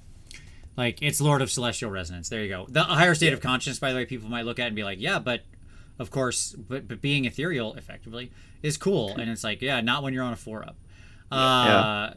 Better idea, just don't get attacked. Okay, so that brings us to our artifacts, as they choose to spell it. We've already mentioned it. Ridge, what's your pick here on the artifacts list? We already talked about it like 3 times. Yeah, the Space Holder Stave, I think it's called. Yeah, just so strong. And that's, I think, Anthony, you're saying just needs an FAQ, because at the end of the movement phase, your character, this land, does this. So then the next time you bring a unit in, it could come in 7. I don't know if they're intending that was supposed to be when you summon, or if that means if you don't summon anything the following hero phase, you technically haven't done a setup, you can spatial translocation something outside of 7, because that is technically your next setup. So I feel like it works easily right now. Like Rules is written, that's how it would go. I don't know if they intended that to be mean only summons would come outside 7, but it's not crazy strong. So I feel like it's fine that if you did it like that. I imagine it'll get FAQ'd to be only summons, just so it's like clear, because it's a sort of semi non-intuitive interaction otherwise, right? Like you're sort of banking this ability for your potential next turn. And a lot of times they're trying to remove those kinds of like those delayed holdover effects from the game because of the confusion they cause. My guess is they just didn't think about the limitations. So my guess is it'll be the next friendly Starborn unit to be set up on the battlefield this turn or something 100%. Like that, right? And it makes you say that if it was Rules as written now, you would actually have to declare at the end of your movement phase, okay, this guy is going to guide in the next unit. You know what I mean? You would have to physically say that for it to technically be the next hero phase, which is just dumb. So yeah, I think they're probably going to FAQ it for summon. And I think the FAQ is not just for summon, though. What Vince exactly said is the next unit to be set up, because in Dracothian's Tale, you can set up a unit at the end of the movement phase. So this could work for that too. And I think it's fine working on that even. Right. It's just a holdover to the next turn that's wonky. Right. Agreed. Yeah. And by the way, I still think that's my pick, even with that change, just because it is so strong. You mentioned the Dracothian's Tale interaction, which we'll get to in a minute. It's an extremely strong interaction.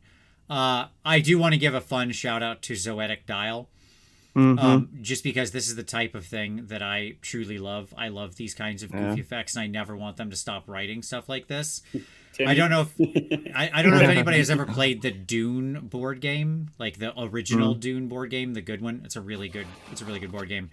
But there's a bunch of different alternate win conditions in the game, and the Bene Gesserit, one of their win condition is they write down a player and then a turn of the game that player will win on, and then they hide that, and it becomes secret.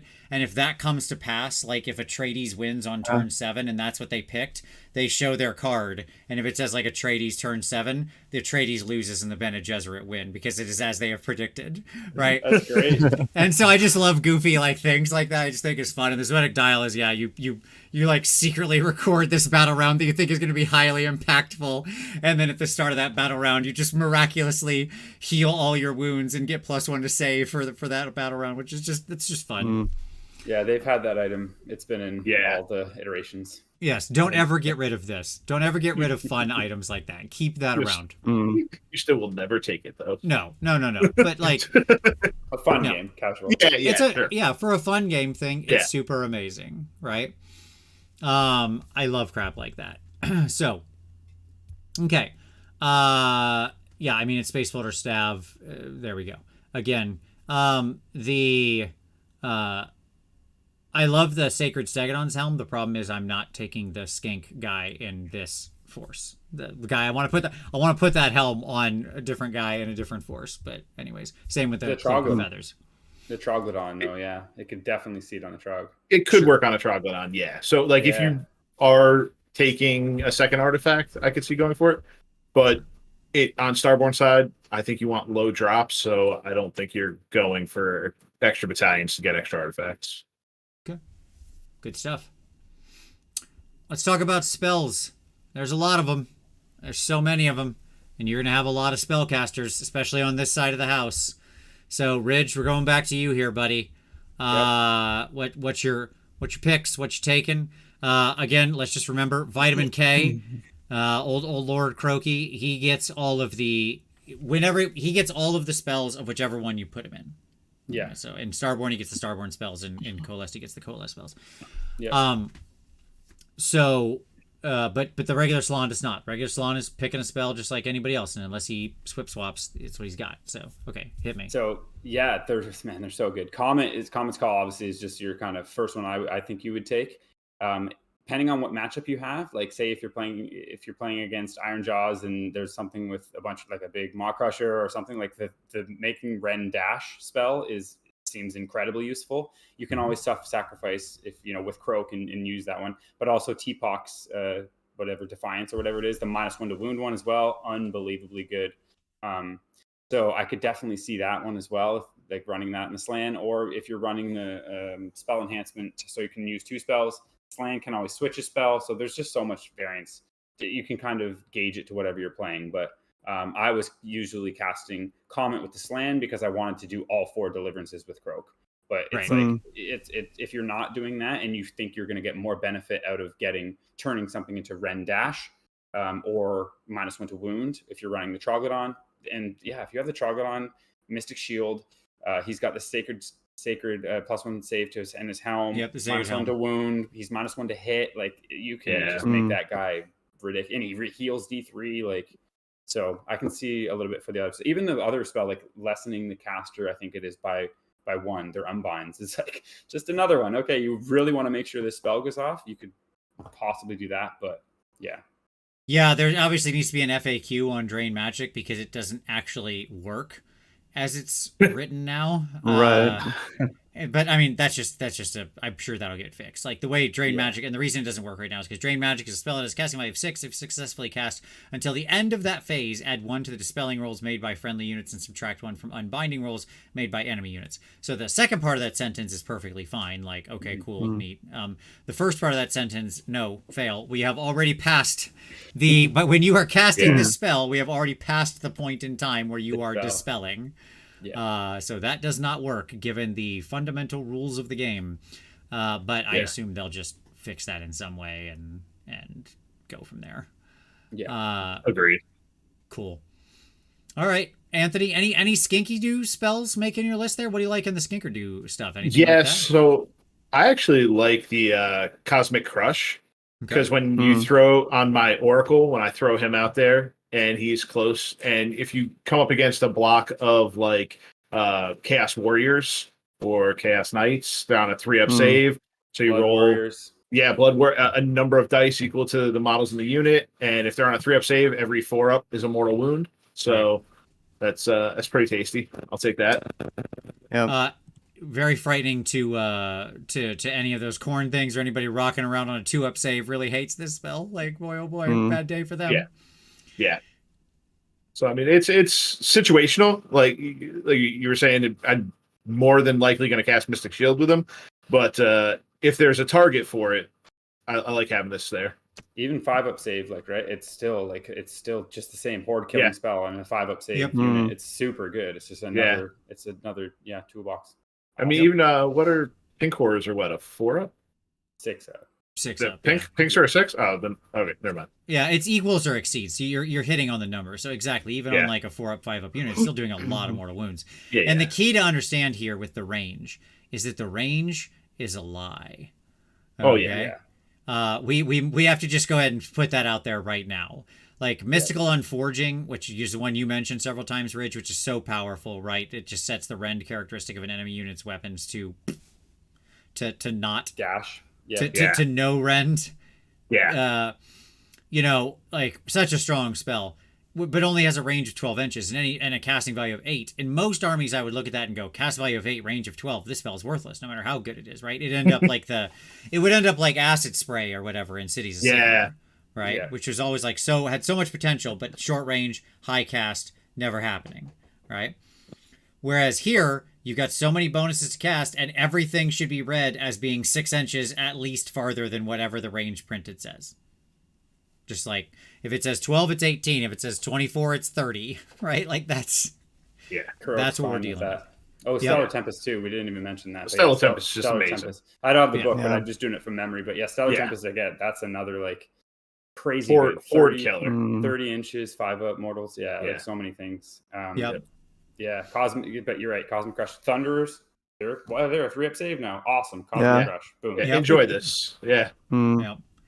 Stellar Tempest is great for you. You got Squig Herd? Great. Here, have a Stellar Tempest. Piss off, Squigs. Yes. And yes, as pointed out exactly, not only 6 inches to all the ranges, as Willard says, but then also think about like where the Trog is as well, if he's in the 100%. list. Yeah. The range is where I want it to be. Yep. Yeah.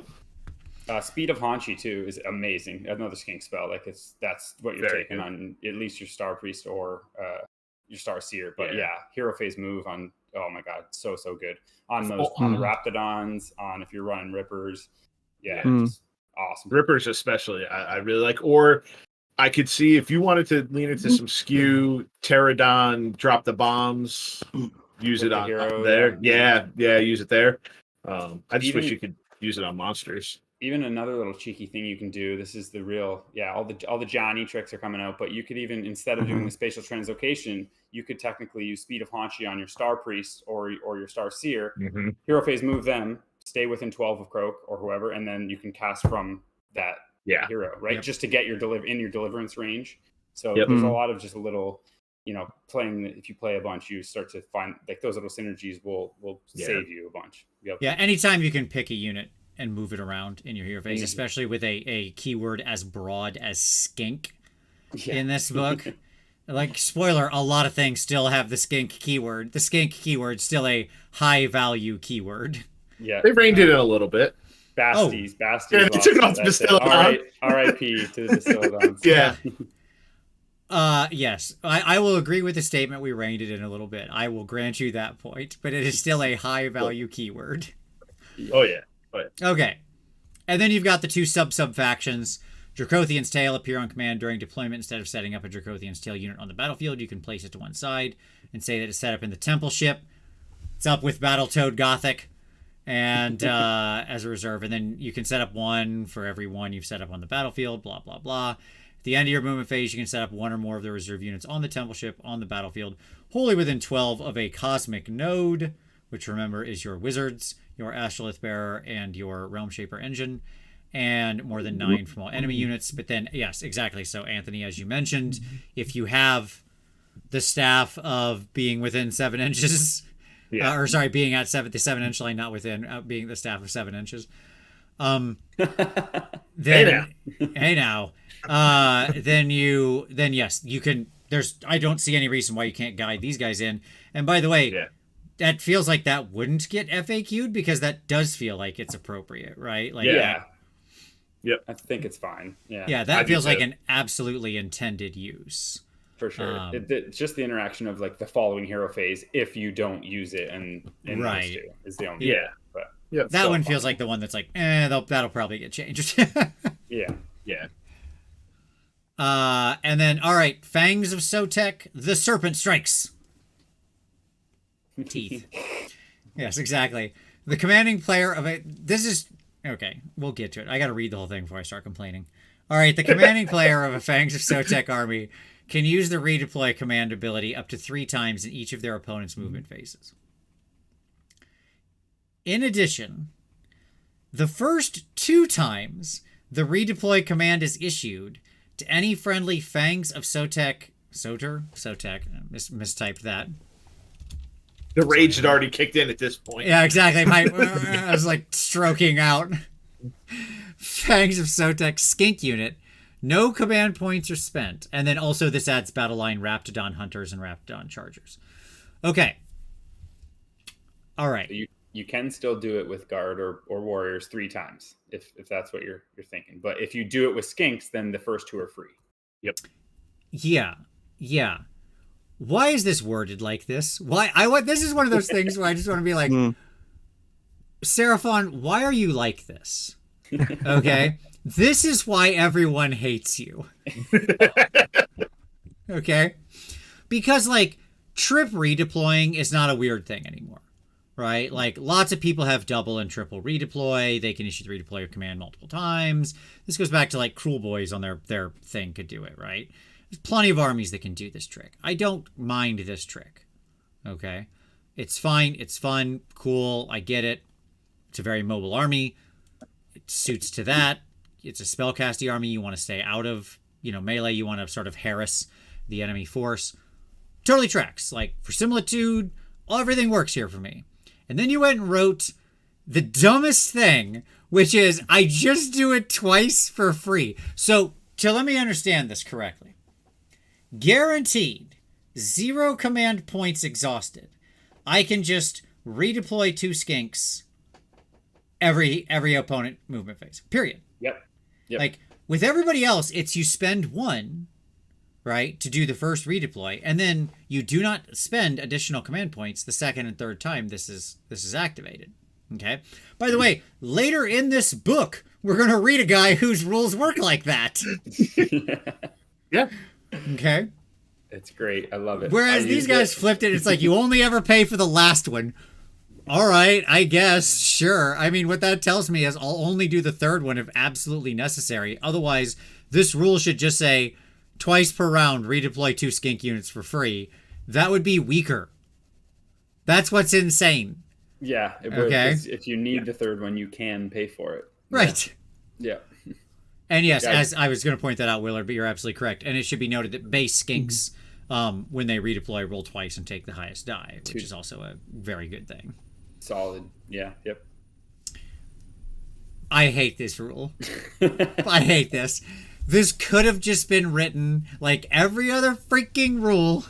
Yeah. Right? And I would have been fine with it. I would have been like, oh, neat. Yeah, that makes total sense. What a cool rule. But no. We had to write it this way and make it the only thing in the game that works like this. There's a few other instances of this. When we get to the Croxagore War Scroll, I'll rage out with you a little bit. But yeah, I hate when they do dumb rules interactions that like, why did you need to do that? Or add this other stupid thing that I need to keep track of. Like, I know exactly what you're going to reference with the Kreuger Scroll, and I agree completely. It made me so angry when I was reading it. I was like, why is this here? Okay, so dumb. We'll save it. All right. I'm gonna guess. I'm gonna guess skinks are involved in that too. Just gonna go out on a limb. I don't even know, honestly, but I'm just gonna take a guess. Yeah. So, one thing. Thank you, Rich. This is excellent Zen practice for me. I'm enjoying this. All right. So, can we back up? Mystical and Forging. Until the start of your next hero phase, the rend characteristic of that unit's weapon is treated as dash. Yeah. You guys may not know this, but so what happens when you have something that's modifying, right? If we got like +1 to rend interaction and you've got this spell, right? Mm-hmm. In those situations, do you guys instantly know offhand what it still modifies it. It still modifies it. There is some oddity to this that can happen in unusual situations of set values versus modifications based on the timing. Where you usually run into this problem is with like Stoneguard in LRL versus modifications to rend. That's where it can get weird because then you have like a set value fighting a set value, and that's when timing gets weird. But with this, no, just further things will still modify it. So like, I hit the unit of pigs. Here's the easy example. Like exactly, I hit the unit of pigs. I turn their rend to 0. They charge into me and declare the wall. Their rend increases by 1. Their rend they go to 1. Yeah. Yep. Gotcha. Sweet. Yep. So, easy peasy. Okay. Still really good. Yeah. Yep. Still really, really, really, really, really good. Okay. Cool. Let's talk about Coalesced, who for some reason, first of all, this is my home. I just want to say that I've always been a Coalesced player. I'm not saying that jokingly. Like my army is I converted up my beloved little skink on Stegadon War Chief guy. Like he's my favorite little boy and he's always my general. because this is totally just a fun army for me. This isn't like a turdy army, so I play this when I want to play smashy time with my dinosaurs. So, yeah. And all my Stegodons are the 90s Stegodons, that hunk of solid metal you could just kill a man with. Yeah. Die from, yeah. Just 5 pounds of metal. An intruder comes in, you're grabbing that thing before. Yeah, exactly. Just nail them with that. Yeah, they're going down. Okay. Predatory fighters, add 1 to bite rolls for your Saurus and Kroiger units with the mighty Saurus Jaws. Saurus Jaws or Vice-like Jaws ability, which is different now, and this is actually interesting the way they changed it, but we'll get to it. This will mean more later, but this is exactly what I meant when I was talking about like which subfaction you take dramatically changes how you sort of evaluate units and what they're capable of, because it makes a huge difference to the overall impact of these units. Something like even a +1 to this roll is going to make a big deal, as we'll see. Yeah, big time. And then Scaly Skin. Subtract 1 from the damage inflicted to a minimum of 1 by each successful attack that targets a friendly coalesced unit that has the Saurus, Kroiger, or monster keyword. Nope. Perfectly fine. Pass. I agree. Stop it. Okay. Change this. Change this right now. The 4-week FAQ should include a change to this. Let me just say that. This is a nonsense rule that just invalidates certain armies, and I hate They should change it. They should change it to you can do it on skinks and other things. Yeah, that's probably the change. 100%. Bring it back for opposite skinks. of last year's FAQ. Yeah, exactly. I'm with you. 30 skinks, -1 damage. It's fine. Perfect. Tyler, I don't imagine you have the biggest dog in this fight, just because you're mostly playing an army that relies on damage 1, high attacks, attrition damage, right? Like mortal wounds and stuff like that. Like Nurgle is not the home of damage 2, right? Yeah. Not that it doesn't exist. It's just not really the way they win. Most of their stuff is just a bunch of damage 1. Right. But I think of like the ogre. Well, someone think of the ogres, okay? Who just rock up and are like, okay, I lose then, cool. Like, just destruction. Somebody think of destruction, please. Yeah, exactly. Like anybody who's not called Gloomspite gets. This is just like such an instant lose. It's obviously nothing's really 100 to 1. Blah blah blah. Please don't take my joking hyperbole as me saying that like no ogre player can beat a coalesced Seraphon player. Obviously, that's not true. Skill weighs a bunch. Play weighs a bunch. The scenario weighs a bunch. Yada yada yada yada yada yada. But boy, does it put you on the back foot in like a crazy way. Yeah. It's Tyler, just... what do you think about -1 damage? Are you a fan or no? Well, I would have to look at the overall package here. Where are we with coalesced? And I don't know, Ridge, if you have a sense. Spoiler, I haven't looked at the Warscrolls. I've skimmed the high-level stuff, right? The eligibility, etc. So I don't have a good sense on how is coalesced looking as far as inbounds or out of bounds and overall strength. I mean, I played this a lot over the last season, and with like Iron Jaws, it's rough. Yeah, like so it's engines and staggies are probably not going to be as relevant, but I just just like -1 damage in general. Like I know Vince just hates that rule in general. Are you like of the same? Like even with OBR now with the Petrifax. Rich. I'm definitely worried. Like I mentioned on the show, I'm definitely worried about like the thing that strikes me as most concern of OBR is the Petrifex with Immortus, whatever they're called, the guard, right, and the stalkers.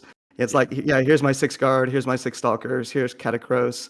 I mean, I feel like if we're going to see something that's a little copy paste, that's quite powerful. It's going to probably be something along those lines, with the -1 damage and bringing them back on, multiple potentially on 3-ups. But anyway, I mean, in general, it has flavor of something being problematic, but it depends on the context. More Saurus, I think you're going to see a lot more. If it's going to be coalesced, you're going to see Saurus blocks. You're going to see hopefully the new Agrodons when they finally drop. They'll be cool. But I think the days of the engine and the staggies are sadly gone. Other than your fun games, Vince, but they're still decent. Just all one rend. I could still see them here and there. There are ways, shoot them with the -1 save, the new Sallies like the Swans of Kotet. There's other ways I think that possibly they could be okay and Thunder Lizards, but I think the Scaly Skin's mainly going to be the Carnos and the Saurus Warriors now. Agreed. I think the Carno has some gas in the engine for sure, and I think that your Saurus are actually a solid unit. I can't determine what I think about Kroiger yet. I just know they make me angry, as we discussed, and but I'm not ready to write them off. So Rich, one thought on this. I don't know if it's one thing that comes to mind is Helon for Lumineth. So like when I think about Helon, right? Like Helon increases the shot potential of Lumineth, and now we've gotten Sentinels that have bumped up. But if you just run 2x10 Sentinels, let's say a 320 point investment outside of Helon, that might feel overcosted at times. I would guess. Like I mean that's 8, right? So you have these certain rules that within like particular context really change the nature of scrolls and point values. And I do wonder if got you. If something like this is like that. Yeah. Yep. This is such a swing in the evaluation of a unit because it radically impacts the way that this unit functions. And it really, really radically impacts the way that unit functions against certain armies. Matchup dependent, yeah. Yeah, it's the thing. It's very matchup dependent. Sure. Yeah. Completely agreed. In like too heavy of a rock, paper, scissors way for me, frankly. Right. Yeah. I made the exact same argument with OBR. Like I think that rule should also be fired off the roof for Petrifex Elite. Yeah. I don't know what the fix is. You know, is it like subtract 1 from damage if the damage is 3 or higher, or subtract 1 from damage if the more than that, or if it's a multi-damage attack, like, or something like that. Like I don't know. Or maybe it's just like they have a ward of 6-up, or I don't know. Like it seems like there's a bunch of different ways you could implement the thing. They could have +1 to save against all missile weapons, or like they could turn the rend from all missile weapons to dash just all the time, or something. Like I don't know. That actually wouldn't be bad because nothing really has a 3-up save. So then you could never get to 2s. So I could that would be okay. Yeah. Except on a Bastillodon, which is on a 2. You're already on a 2. Yeah. Yeah, so sure. It doesn't matter. Like I could see some ways that you could have implemented this where we wouldn't be having this same discussion. Right. I'm not saying mine that I just rattled off were perfect, but I think they all feel better. All right. You get extra monstrous rampages. You get 1 per monster type. So 1 for Carney, 1 for Steggy, 1 for the Troggy, and 1 for the Basti. My appraisal of all of them is they're all fine. Yeah, they're all cool. The Basti one's sweet. It's cool. I like it. Yeah, the mortals. I agree. The Basti one's the best, but he's kind of the guy. Well, I don't know. We'll talk about it. He's kind of the guy that I'm often not super throwing into combat, but maybe I am now more. I don't know. Like I think the Snake Basket was already getting pretty popular at the end of the last run. He's great. And I think I'm on Team Snake Basket now fully. So now 100%. It's just like, how do I get this little slow guy up into combat? Because I want to use this monstrous rampage and then release snakes. Yeah. Yep. I do like the Carnosaur one because I like anything that lets me pick a model and kill it, which is fun. It lets you kill champions, and like you are picking the model, so you can hit champions and I didn't standard think about bearers that. and Yeah, that musicians makes sense. and stuff Yeah. like that. So, which is a nice thing, like being able to pick out those support models, like boom, 8 your champion. This unit can't issue commands to itself anymore, right? Yeah. Like that is a thing. Oftentimes there's still a hero around, but not always. And that matters a lot, especially when we talk about the rules that your big monsters have, namely shutting off some pretty vital things. So, yeah. Okay, but they're fine. They're not bad, but they're fine. I mean, none of them are better than Roar. No. So no. Yeah, that's the other part. It's like yeah. If you're running 2 of them, then you can do 1 of them probably. Right. But some situations, Roar, if say they don't have CP, like there's some situations where you're not roaring. As usual, Roar remains the top of the pile. It's a very high bar to cross. Okay.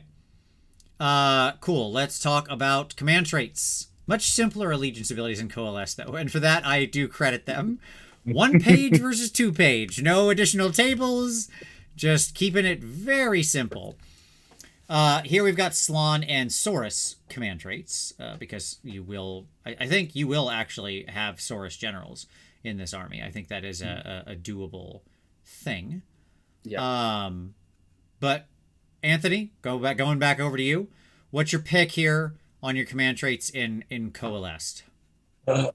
So I'm going to take Dominating Mind and use it on my Dreadsaurian and be totally happy. If I can still use a Dreadsaurian, I'm there. If not, I still think thickly scaled hide on a Carnosaur is probably where I'm going.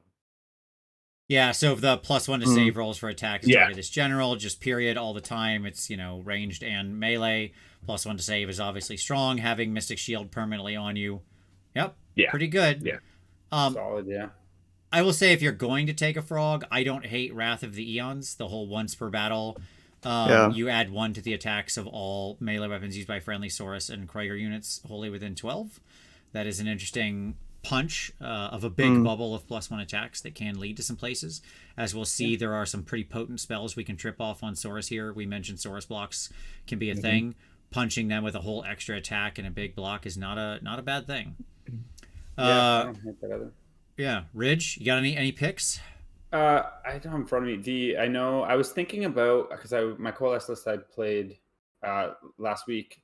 There's one I think that you get two extra spells in your slan. Yeah. Yep. Master of the Material Plane. I thought of that because I ended up taking the spell enhancement because I ran a Star Seer, Star Priest, and a Slan. So I ended up running the spell enhancement, so I didn't need to, but because I really wanted to run Prime War Beast on my Carno.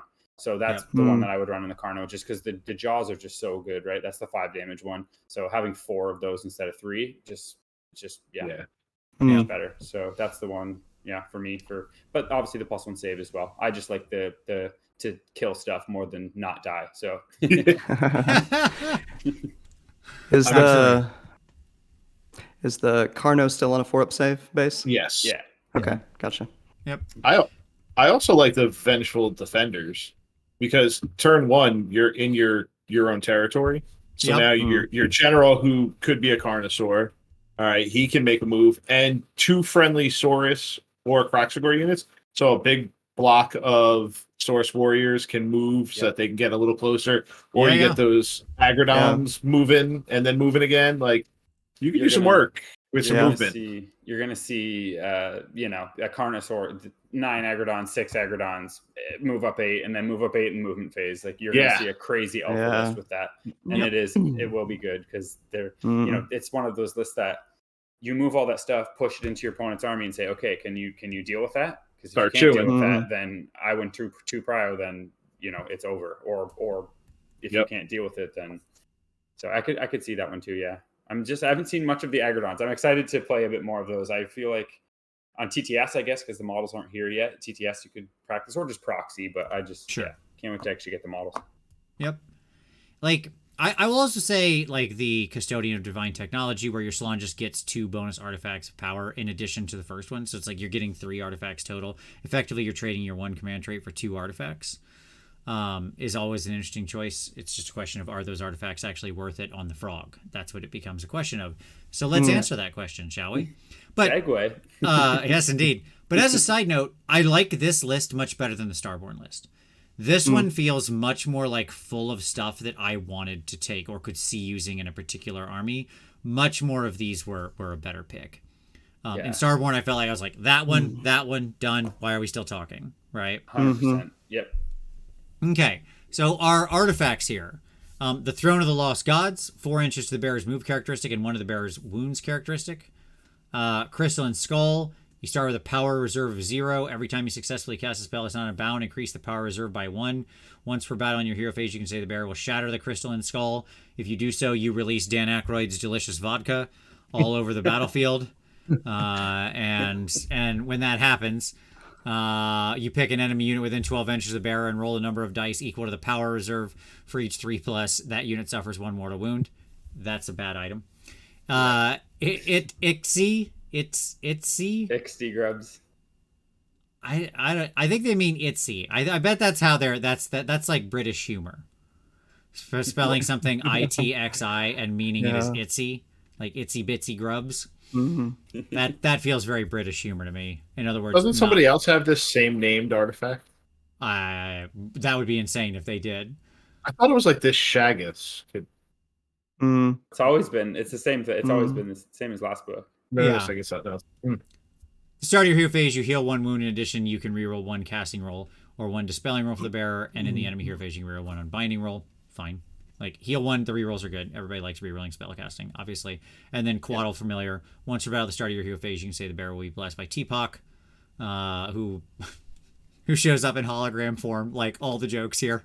He shares some California love, and if you do so, the bearer can attempt to cast one additional spell in that hero phase, and the spell can be any spell from the lore of ancient domains. Okay, fine enough. My answer is I don't want 2 of these on my frog. That's the problem. Nope.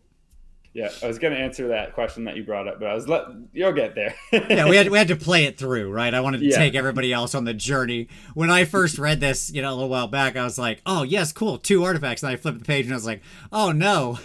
Yeah, Ixty Drop's cool. Like, that's the only one you want. Right.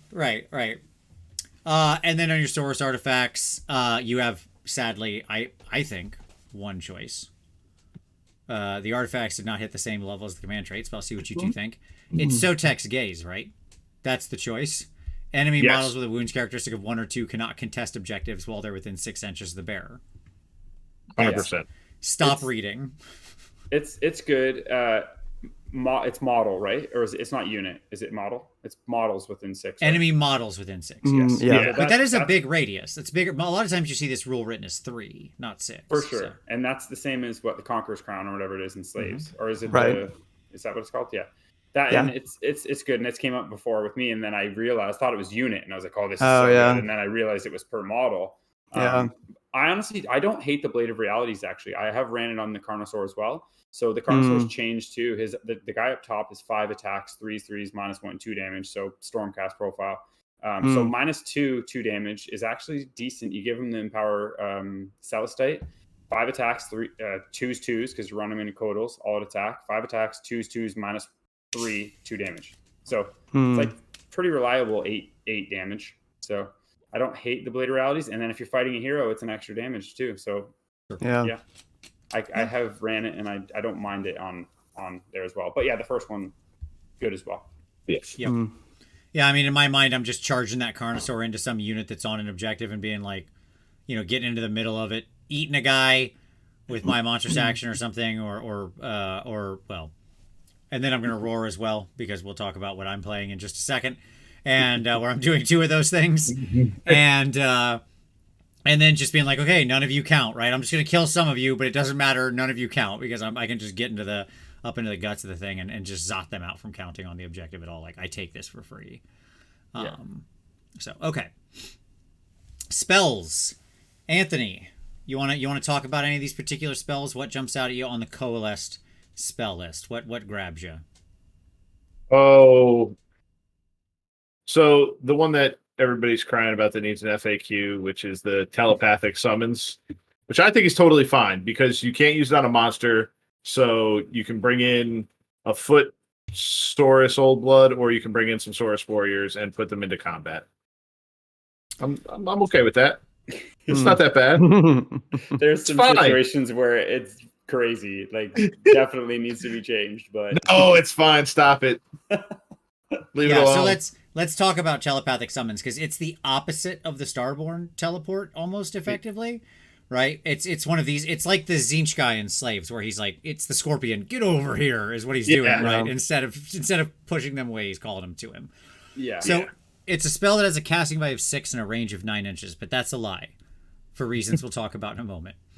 Because if successfully cast, you pick one friendly Saurus unit that is not a monster, as you said, and that is visible to the caster anywhere on the board. You then remove them and set them up within the range of the spell, so within 9 of the caster. But that's the only limitation, right? Yeah. So the caster could be, say, 6 inches off of somebody. Like, could be in combat, could not be. Doesn't matter. The point being, could be right? 14 inches away from somebody, and you're still setting these guys up in combat. He could be within 1 inch of a spell portal, and you're setting these guys up into someone's army and completely shutting them off with 30 Saurus warriors. And yes, and spell portal, banner bearer, the Astrolith banner bearer, like all sorts of wackadoo things that are going to happen here, where you're just suddenly dropping a whole unit of Saurus into combat. Which, look, if we learned anything from the first few years of AOS, it's that teleports that deposit massive battle line units directly into combat is fine. There's no issues. Totally fine. Vanguard Wing was super cool. We all loved it. And we're bringing it back, baby. Bringing it back. Yeah. Yeah, the FAQ couldn't come quicker. I haven't actually even played with it. I ended up not taking the spell just because we're going to play. If I took it, we're just going to play outside of 9, obviously. Yeah. But just forgetting the outside of 9 and that they can't move is kind of, pretty crazy that they could. But really, at this point, are we really that surprised that they're going to miss a couple things here and there? So, yeah. Yeah, we missed some things. We would be remiss if we didn't mention Empowered Celestite, as this will be an incredibly popular and oft-cast spell. Empowered Celestite is a spell that has a casting value of 7 and a range of 18 inches, again, which will often be farther, blah, blah. If successfully cast, just because you're coalesced doesn't mean you don't have an Astrolith Banner Bearer. Yeah. He still very well may be floating around here. You pick one friendly source unit wholly within range invisible to caster until the start of the next hero phase. Improve the rend characteristic of that unit's Celestite weapons by 1. A Celestite weapon is any weapon that has Celestite in the name. Appreciated. That does border on the wizard thing as a wizard, as Miniac pointed out. We're almost on the border of it with that. So okay. Yeah, it's a great spell. Love it. Yeah, absolutely. I mean, +1 rend on a unit that, by the way, already has a rend, just so we're all clear. We'll see it when we come to the Saurus. So making your regular Saurus beaters into -2 is pretty good. Real nice. Yeah. Pretty good. Tide of Okay. Serpents is nice, too. It's your slightly shorter range Stellar Tempest, so we can still kill hordes if we need to. Yep. Yep. Absolutely. Agreed. The heal one's even cute, but it's, the other two are better. Or you're talking about the skink. Oh, the skink ones, yeah. Oh, The skink one, that's it. Run and charge is amazing. Oh, as well. run and charge is awesome. Yeah. Oh yeah. Yeah, some good spells here. Yeah, Heavenly Frenzy gives you run and charge. Tide of Serpents is a nice 5-up mortal wound horde buster. But yeah, it's a good spell list. Completely unsurprisingly, right? Like, yes, it's Seraphon. Welcome to good spell lists. Okay. Yeah, even with the skinks, which is awesome. Yep. Yeah. Right, Tyler? I mean, what I'm getting a little okay. Can I run frogs and dinosaurs? Just pure frogs and dinosaurs, No and like skinks. 3, 2, 4, 1, no skinks. Can I do that, Ridge Yes. Pilcastro? Yes. you can. Yes. 100% yes. I don't have to see a skink. I don't have No. to use a skink You're keyword. doing it wrong, but you can. Well, you will Alright. see a skink keyword. For Yeah. reasons Alright, we're well- about to discuss. Well, Because you maybe- still want the big dinosaur. No, that's a Probably. lie. That's a lie. Yeah. You could go. Oh, no. You could go Quaddle's Claw, and Yeah. then you could literally blank the skink keyword from your list. Yes. 100%. All right. Yeah. All I right. really want the stars here, though, but yeah, okay. Right. Yeah, but you could do without him. Like you want him, but you 3, could 2, do without him. 3, 2, Ridge. 3, 2. 3, 2, and 5 great games. 5 great That's- friends, not 5-0. That's it. That's what you want. All right, baby. All right. I might be in. All right, let's keep going. Okay, your two sub factions: Coattle's Claw and Thunder Lizards. Coattle's Claw, Savagery Incarnate, add 1 to wound rolls for your Saurus and Kroiger units that made a charge, and then you have battle line your 2 Kroiger units, the new Kroiger and the Kroiger Warswand. So that's how you do it, Tyler, right? Because there you just take like a frog, a fat frog, right? Yep. And then I love it. just Kroiger, and then you could include some of the other monsters that don't necessarily have the skink keyword, like as we mentioned, the Bastiladon got rid of it, Cool. right? So you could there are still skinks hanging out on top of that guy. And I can ritually burn any skinks that's on his actual Yeah, you model. can- you don't have I to can put the I can skinks on remove the side of those them. and Yeah. okay, But- fantastic, cool. Still, on the Kroiger War Scroll, they do still mention skinks, so They do. that not is fully true. written. Oh no, they did. Oh, That But is they true. mentioned Alright, dead I'm out. skinks. You'll love it. They mentioned dead skinks. okay, all right, I'm in. Man, this is an emotional roller coaster. All right, It is the ups and downs, right? Yeah.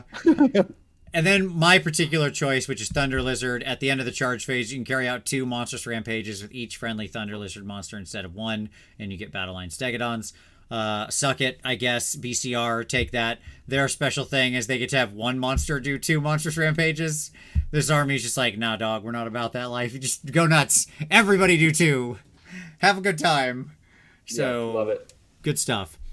And I love me a Battle Line Stegodon, even though he's not that good. But that's still okay. Just too Okay. many points. Wish they Yeah. were 250. Yep. Yeah. Yep. Yeah.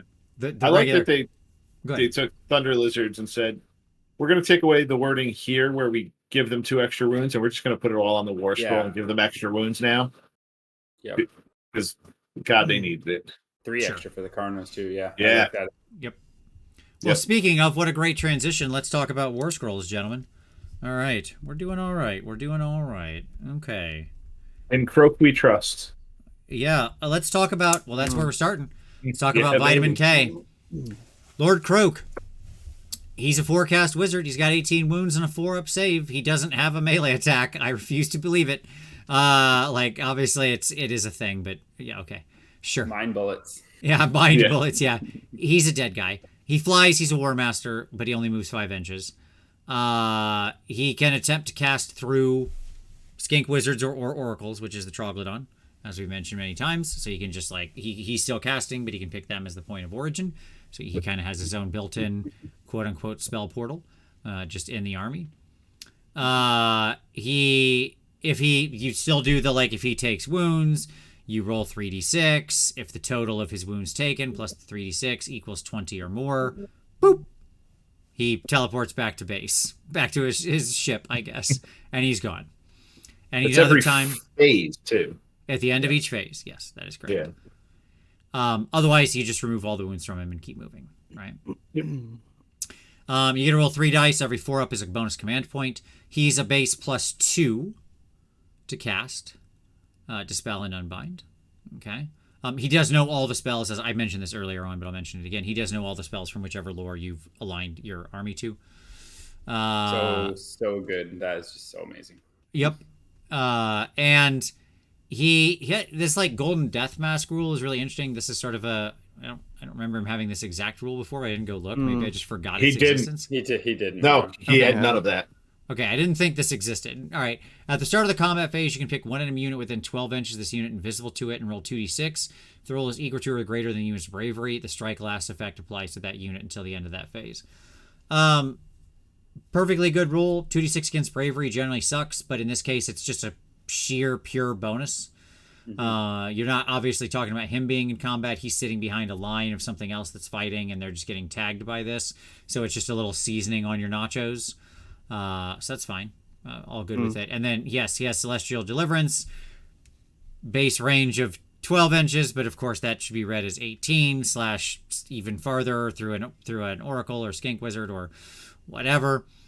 And you get to pick 3 units and do D3 mortal wounds to him. But you can cast this spell 4 times now. You can cast this spell 4 times. Made that stronger. It used to be on a 7, then an 8, then a 9. 9. Yeah. Now it's just 7. Straight Yeah, 7. guy, So I mean, it just I don't know. On paper, I'm just seeing it for the first time. I don't like that, guys. I mean, because all that I'm saying is you're just going to do this 4 times, nothing else. With Croak, that just seems like necessarily. In Starborn, there's a lot of other good spells situationally, like the dash. I guess that's fair. -1 It's an overstatement. Yeah. Dash Rend, Comet's Call, Stellar Tempest. Like you have some other good spells you may really want. Yeah, I'm a little surprised they took away that. I mean, that seemed very reasonable how it worked last time with the bump up and cast value. I don't know. It just seemed a little weird. I don't know why. The one thing I'll say out the gate is that like Jordan absolutely hates this, as he should, and just playing against it so much. It's one of those things that it just takes so long. Okay, 3 units, boom, boom, roll that. Okay, roll the mortal wounds, boom, roll the mortal wounds, roll the like. It's one of those things that's like, even playing it again. I just was doing it. I'm like, oh my god, yes, I remember this. This is just ridiculous. Yeah, and it's like, I don't know, playing the game much more, like a couple of years now. It's like, do I love just doing this 12 times? I don't know. I don't know the answer. Yeah, but it's really strong. Yeah. I mean, I think that is very much his sort of defined role. Now, there is a thing that everybody who's noting that I did not read that is not here on his rules anywhere, which is interesting. This guy's 395 points, by the way. And he is a big dead frog glass cannon because he does not have a ward save. Like, no, he didn't on the last war scroll either. Right. It was you got to run guard. You've got that. Yep. You've got like either the guard need to be there and or you need the minor protection of the banner bearer. Not that that's going to save your butt, but at least it's a 6-up, right? But the guard are so important to this guy because otherwise he just gets picked. He just gets picked off. Only other thing that changed too is that he lost the command ability that the Slan used to have an empowered version of the Slan, which was D3 units got +1 save and fly, which is kind of sucks because that's actually really good. That's kind of one of the reasons Slan, like one of the nice things the Slan have. Flight is great on a Carno, like on stuff. Like it's but he's got enough other stuff. Yep. And I think you say this guy just gets picked off. You've got to bring enough weight to bear to make it where in that shooting phase, that 3d6 roll, you need 11 on average to make him die. Otherwise, all those wounds are gone, and you start over in a combat phase. Good luck. Yeah. Sure. With guard present, that is a very high bar to clear. 100%. Now Without with guard, it's present, even higher. Yeah. Without guard present, there is plenty of things in this game that will do 11 wounds to a 4-up save. No, like accounting again, assuming this is just like a fat dead frog sitting by his lonesome, right? Yeah. Like a million shooting units. Like watch out for Blitzbarb archers. That's exactly what I was thinking. I was like, even with 5 guard, like thinking about 55 Blitzbarb archers, like he's dead. Right. Like it's just darkening the skies, right? Maybe I missed it, but one thing I was surprised to not see a whole lot with this guy over the years is what my buddy Dan called the crow crawl. I'm sure others have called the crow crawl, but where it's not just 5 guard, right? But it's like 20 guard. And you're just moving him in the center. And I played against that a number of times. It was powerful. Like, because you just can't. It's a thing now. 15 guard and croak, throwing him down the middle. Yeah, it's strong. Being able to bring them back. And that's, like I was saying, you could technically run 3 5s of those guard, run him down the middle. As you're taking wounds for croak, the guard are dying, you allocate to each different unit. Yep. And then you bring them all back to all 3. He would never. You just 5-star points, and you just keep keep D3ing them all back to all 3 units. Yep. But is that overkill for? So that would be 390 plus 400, so 790 points. Plus the banner bearer, so figure 930 is that package, right? Because that guy's going to be in the mix there too. Plus, you want another Slon in there because you need the extra castings and everything else to get your summoning points. That's like the theme of it. It's like all that stuff. There's not much damage to Starborn. It's like, is that gotcha? Overkill, but you run up against like a Khorne army or something like that, as we talked about earlier, that's immune to your magic, and they're just going to be like, okay, you lose. Let's go. You know, it's none of us will die, and we're just going to press the red tide forward on you, right? Like roll tide. That's the end of that story. Okay. Let's talk about the regular Slon, who is a galley champ in the current season. So, way to go, buddy. Best amount of wounds ever. Best amount of wounds, and that thing he's sitting on. Not enough. If you're in OBR, that chair is a mount. If you're in Seraphon, that chair, not a mount. That's just terrain he's got with him. He's just like, don't worry about that. I brought that with me. It's fine. It's cool. That massive thing. That distinction is very funny to me. But anyways, 9 wounds, 4-up save, tripcaster. Again, he has melee attacks that don't matter. Who cares? Again, he can channel through skink wizards and oracles. He can roll 2 dice, and if every 4-up you get a bonus CP. He does still have the Gift of the Heavens, the thing you mentioned, the command ability in your hero phase, where you get to pick a unit, Seraphon unit, until your next hero phase. That unit can fly and gets +1 to save against missile weapon attacks. So, cool. Yeah, situationally cool. Love it. Yep. And then the Masters of Order, he gets +1 to casting. And he can... I didn't mention it before, but both of the frogs can still unbind and dispel anywhere on the field. I didn't actually say that specifically, but that is still a thing. Yeah. A very, very, very important and powerful, crazy thing. Guys, what's the... Yeah, go ahead. I was just saying, you do need to be able to see that stuff, too. Because that's how it came up before, which I didn't realize until I remember, I think Jordan hid like this Spite Swarm hive in like behind the bushes one time, and I was like, sure. I'm going to unbind it. I'm going to dispel that. It's like, well, you can't see it, can you? Like, what? That's a thing? Like, even though I can board wide unbind, you have to be able to see the spell. Yep. Yeah, not including arcane. What are we capping out at for casting and unbinding nowadays? Well, I'm glad you asked that question, because let me read his spell real quick here. Okay. His spell is called Celestial Equilibrium. If successfully cast until the end of that phase, add 1 to casting rolls for friendly wizards other than the caster. So friendly too.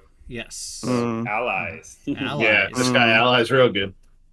So he can turn Croak. If you take the package of both of them, he can push Croak up to a default 3, and then there's no way to get a +1. So you can get to 4 with like Croak. 4. Okay, gotcha. And then the 4-up ward against mortal spell is the last one, but it's only for him. if you need another spell. Mm-hmm. It'd be cool. I don't know why they didn't just make that a 4-up ward in general. I guess that's kind of strong, but it is. But yeah, and it's only against mortal wounds is what's being said there. And yeah, like it's fine. I'm fine against the just mortal wounds. I just wish it was just he could give it to a unit, not just himself. Yeah. Like he can't even give that to Croak. He can't give that to anybody. It's just him. It's just him. Yeah, he's always going to be casting his lore spell because the lore spells are amazing. Yep. And he's pretty much, depending on what you're running, he's usually going to be casting Celestial Equilibrium. So then you're either going to be casting, the third one's going to be an Endless Spell or Mystic Shield with him, depending on your wizard situation. But yeah, to me, this guy, his first cast is comics, so that Croak isn't miscasting. Yeah, or yeah, I did it with Croak in my game because I'm just like, I'm not trusting. How about the plus I'm going two? with the +2 because it's like, no, this guy is +2 anyway because you've got the banner sitting there. Yeah, sorry. So +3 instead of +2. Yeah. Not even trusting that. All right. Yeah, so he's 275. Like, he's really good for 275, right? I mean... Same utility. Yeah, I think Comet's Call off his scroll hurts him a little bit. Like, it doesn't hurt him, Sure. but, like, that's where, like, in Rain of Stars or, like that Owen or, like, the guys were running where you ally him into cities or, like, Stormcast and stuff where he kind of lost that now because that ability, that spell was so cool. But, yeah, still definitely, I think, worth 275. Yep. Yeah. Now the Stormcast come over here. Okay. The Saurus Old Blood on Carnosaur. 15 wounds, 4-up save. He has a lot of attacks. The big jaws, only 3 attacks, though, and they hit on 4s. They still do 5 damage. He has his Blood Frenzy. If he kills anything, he gets +1 to wound with his for his mount. So, like, the massive jaws and clawed forelimbs for the rest of the battle go to 2s to wound. He has Terror, a thing we're just giving all monsters now. This is just the thing. And, okay, cool. So no Inspiring Presence. Like, we're just apparently handing this out like candy. What was that show we talked about last week, Tyler? Mechanics we are seeing too much of. I think I think we have another candidate for that show. This one gets my craw a lot less than most of them.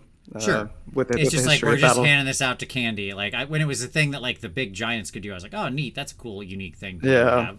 And now it's just like, are you over 2 inches tall? You cause terror. Okay. It can be just game breaking. Oh my god, turning off Inspiring Presence is huge. Just so good. Tune in the premium game tomorrow. It features this ability quite to a good part. All right. Very nice. And then he doesn't have the Jawbite ability that we're going to see on the rest of them. Instead, he has Ancient Warlord, where he can issue the same command up to 2 times. If he does so, each command has to be received by a friendly Seraphon unit. No command point is spent the second time this unit issues the command. The correct way to do it. Thank you. Very good. They did it backwards on his scroll. I think they need an FAQ to go to the other way. Yeah. It's much better. Good Lord Almighty. Okay. Yeah, I mean, 285. How you rating this guy, Ridge? Yeah, I like him. I think he's good. Now that they got 2 rend, amazing. I can't believe the atrocity that the Carnosaur had 1 rend for that long. There's no way to reroll 1s anymore, so hitting on 3s with all out attack is kind of rough, but they're 5 damage each, so it is what it is. I really like that command ability. And correct me if I'm wrong, is it it's every time you do it, right? Like every time so you can do an all out attack, following turn, do all out defense twice for the second one. Yeah, so I really like that ability. So I originally I was always on the old the Scarvets because they used to be 215, and they were just crazy good last edition. And when I first read this, we'll get to it when we get to the Scarvet Warscroll. I really loved Maim and Terror, but I'll wait and not bury the lead on why I thought it was better than it is. So I really like this guy. Yeah, I agree. And we talk about a spell that bumps rend up on Celestite weapons. Yeah, he can get it on him. 5 attacks, 3/3, so it'd be -2 damage. Yeah. Okay. Makes him a little more killy. Yeah. Yeah, I like this guy at 285. Carno boss is pretty good. He's pretty reasonable for the points. The big downside to him is the force to hit on the massive jaws. Like this guy, really, and he only has 3 attack space. It is very easy for those jaws to just do nothing. Yeah, for sure. Big pile of nothing. Yeah, I Okay. don't think he's top end competitive, but No. No. no. Man, All I right. like that they gave him some more wounds.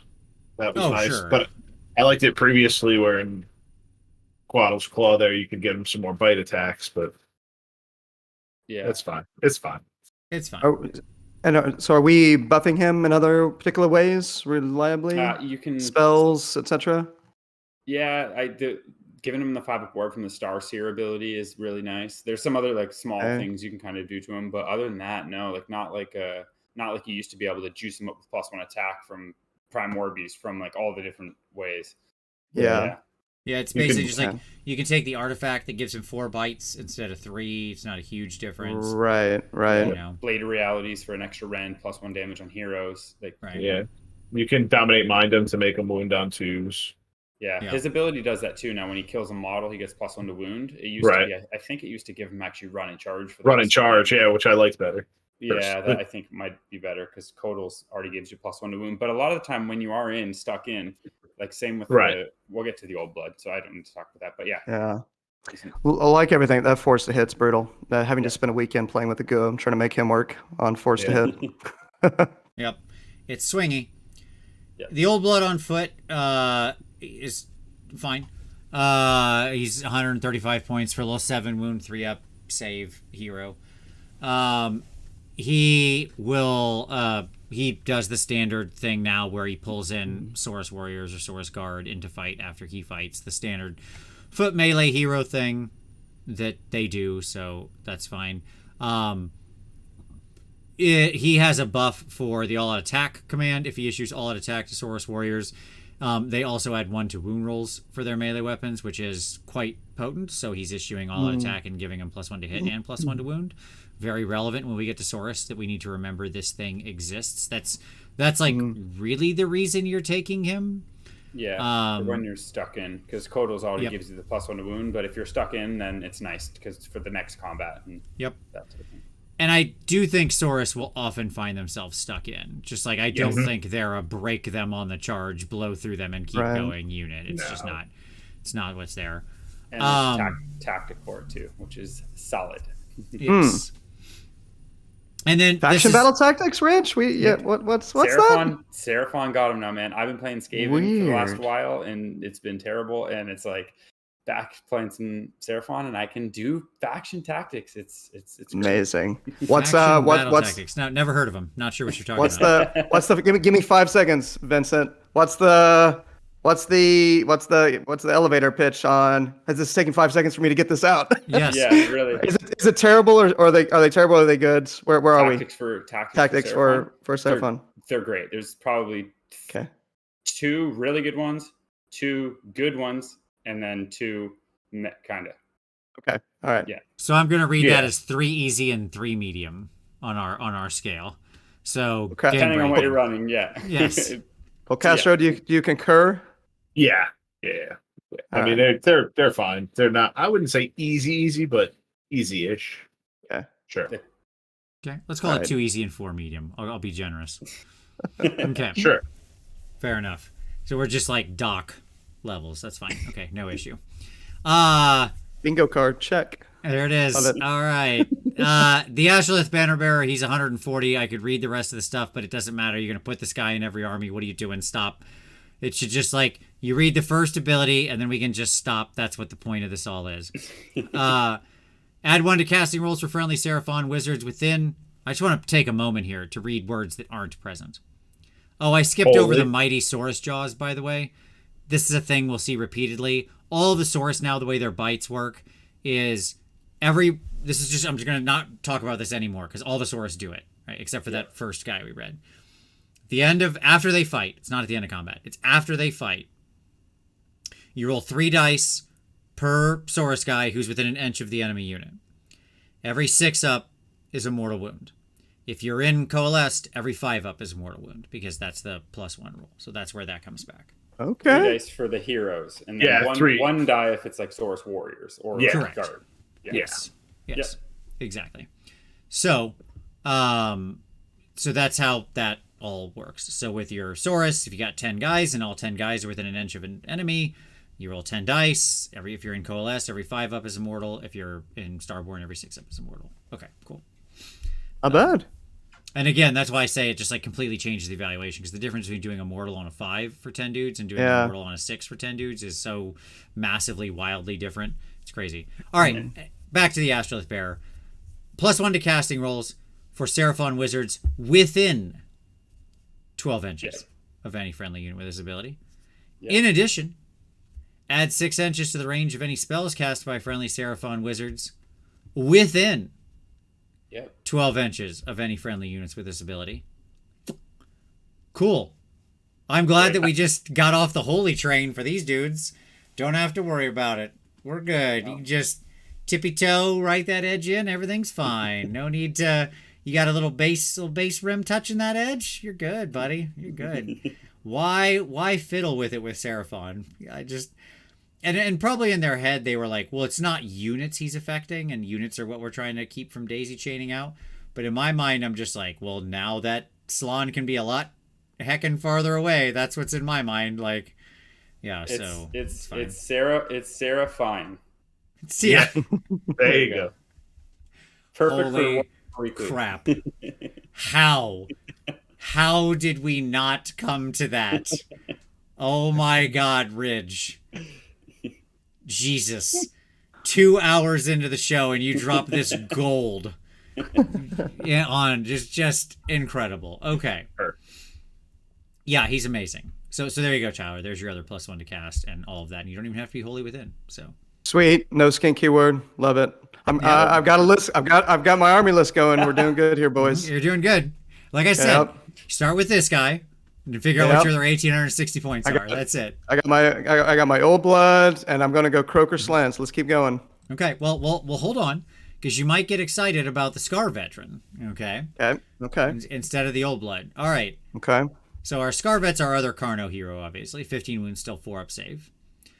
Very similar-ish attack profile.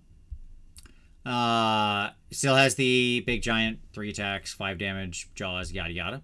Still has Blood Frenzy, still has Terror. The relevant part to him is he doesn't have the double issue command traits. Instead, he has Maim and Terror. Which is you can pick one enemy unit within 1 inch of this unit, roll a number of dice equal to the number of wounds allocated to that enemy unit. For each 5-up, that unit suffers 1 mortal wound. Okay. So here's the bit. Let me explain to you what I read that as the first time I read it, and I talked to my buddy Basil, who I talk a lot about Seraphon with. So I thought when I first read that, it's that you say I killed like 10 other Source Warriors, whatever. I allocated 10 wounds to that unit. I would get to roll 10 dice, and 5-ups would be mortal wounds. But it is per model, right? So that each of those models would be worth 2. So it works against like heroes if I did 10 wounds to Archeon. But if I killed 5 other Source Warriors or did 10 wounds, you would only get to roll 2 because each model has 2 wounds. Yeah. Is that how you would interpret that as well? Is that how that works? Are you following me, Vince, or do you know what I mean? I am. I read it the way you did, honestly, the first way around. Like, it's checking. Yeah. The way I read it was it's checking in the phase for how many wounds you allocated to the enemy unit you chose. Right? Yeah. So if you killed 12 clan rats, would it be 12? So that's how I read it. You're rolling 12 dice. 12. Yes. Yeah. To me, against clan rats, you're never rolling any dice because at the end of the combat phase is when you're checking. So you're checking then to see how many are allocated. Well, guess what? They're 1 wound models, so they're dead. You have nothing allocated to that unit. Where on a hero that's 5 wounds and you did 4, you at the end of the phase you have 4 wounds allocated to it. You're going to roll 4 dice. So against infantry models, you're rolling nothing. This is just against heroes and monsters. If you have 3 wounds, if there's 2 wounds to one of those 3 wounds, then you would roll 2 dice. 2 dice. Because technically, yeah. If you rolled up against Chaos Warriors and there was one guy with 1 wound on him, you would roll 1 dice. But yeah, this really is designed to go against heroes and monsters, the way I read it. Because you're checking at the end of the combat phase, and that at the allocation point, if they're dead, they're dead. Our models hold. Our models. See, I disagree. So let's reference. I'm going to reference Core Rules 14.1 allocating wounds. Wounds Okay. are allocated to the models in a unit 1 wound at a time. You can allocate the wounds caused to your units as you see fit. However, once you have allocated a wound to a model, you cannot allocate wounds to other models in the unit until that model is slain. See 14.2. If a unit is destroyed, all wounds that remain to be allocated to the unit are negated and have no effect. So the point being is that it's actually the wounds you allocated, right? It's just your damage, just the damage you do. It's just the damage you put on there, right? Yeah. Because that's how you see, that's where you see the slain verbiage coming into effect, right? So once the number of wounds allocated to a model equals its wound characteristic, it's slain, and you cannot allocate any more wounds to it. A slain model is removed from play, see 122. After all of the wounds caused to its unit have been allocated and all attacks have been that inflicted damage on the unit have been resolved. Okay. So that's to me, that's saying how many did I do? If I allocated 12 wounds to clan rats, right? Then I roll 12 dice. If I'm within one of that same unit, because right, as long as I'm still within one, which is a limitation. Oh yeah, because you can with infantry, any of those guys, you're going to be able to pull outside of one like very easily. Right. So yeah. I think very good needs an FAQ since 3 people interpreted it 3 different ways. Sure. Yeah. I think that this is one of those ones that because the weird menu, it's probably using language that's fine, but Frogam is with you. Let me just say that Frogam is saying I'm wrong here, right? Mm-hmm. It's interesting because it's like it depends. I want to be on the Scarvet train, but if it's that, then I'm on the Old Blood train. Right. So to me, this one says how many wounds did you do? Check into that, and then the reason. Let me tell you. Do you want to know why I think it works that way? Yeah. Well, okay. Yeah. Ultimately, is because I think this is using the weird minutia of the rules I just read in a way we're not normally familiar to it, right? But so I think in their mind when they wrote this, they're saying where they were using the very precise allocating wounds, right? How many? Go back and look. How many wounds did you allocate as per 14.1 to the unit, right? Whereas we often use it in other rules that are where it's how many wounds have been allocated to it, blah, right? And then that's okay. How many does it have left now, right? That's often how we're reading it in the way you're describing, Anthony, right?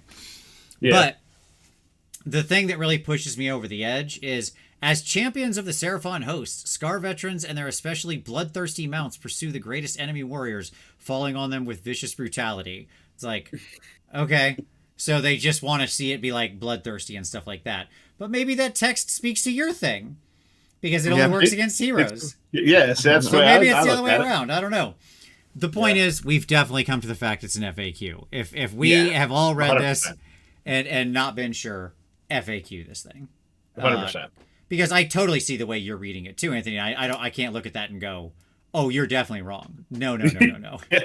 I'm usually terrible with this stuff too, so that's where I talk to friends that are much better at this than me, or if I'm at a tournament, I'll just be like, "Okay, that's Tio," or right, yeah, Tio, how's this work? You tell me, and that's how we're gonna play it. Yep, exactly. Yeah. Exactly.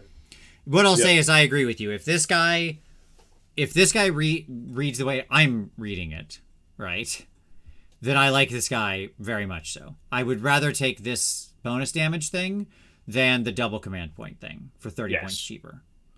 Yes. If it only works against heroes, then go the other direction. The 285 is completely worth it. Yeah.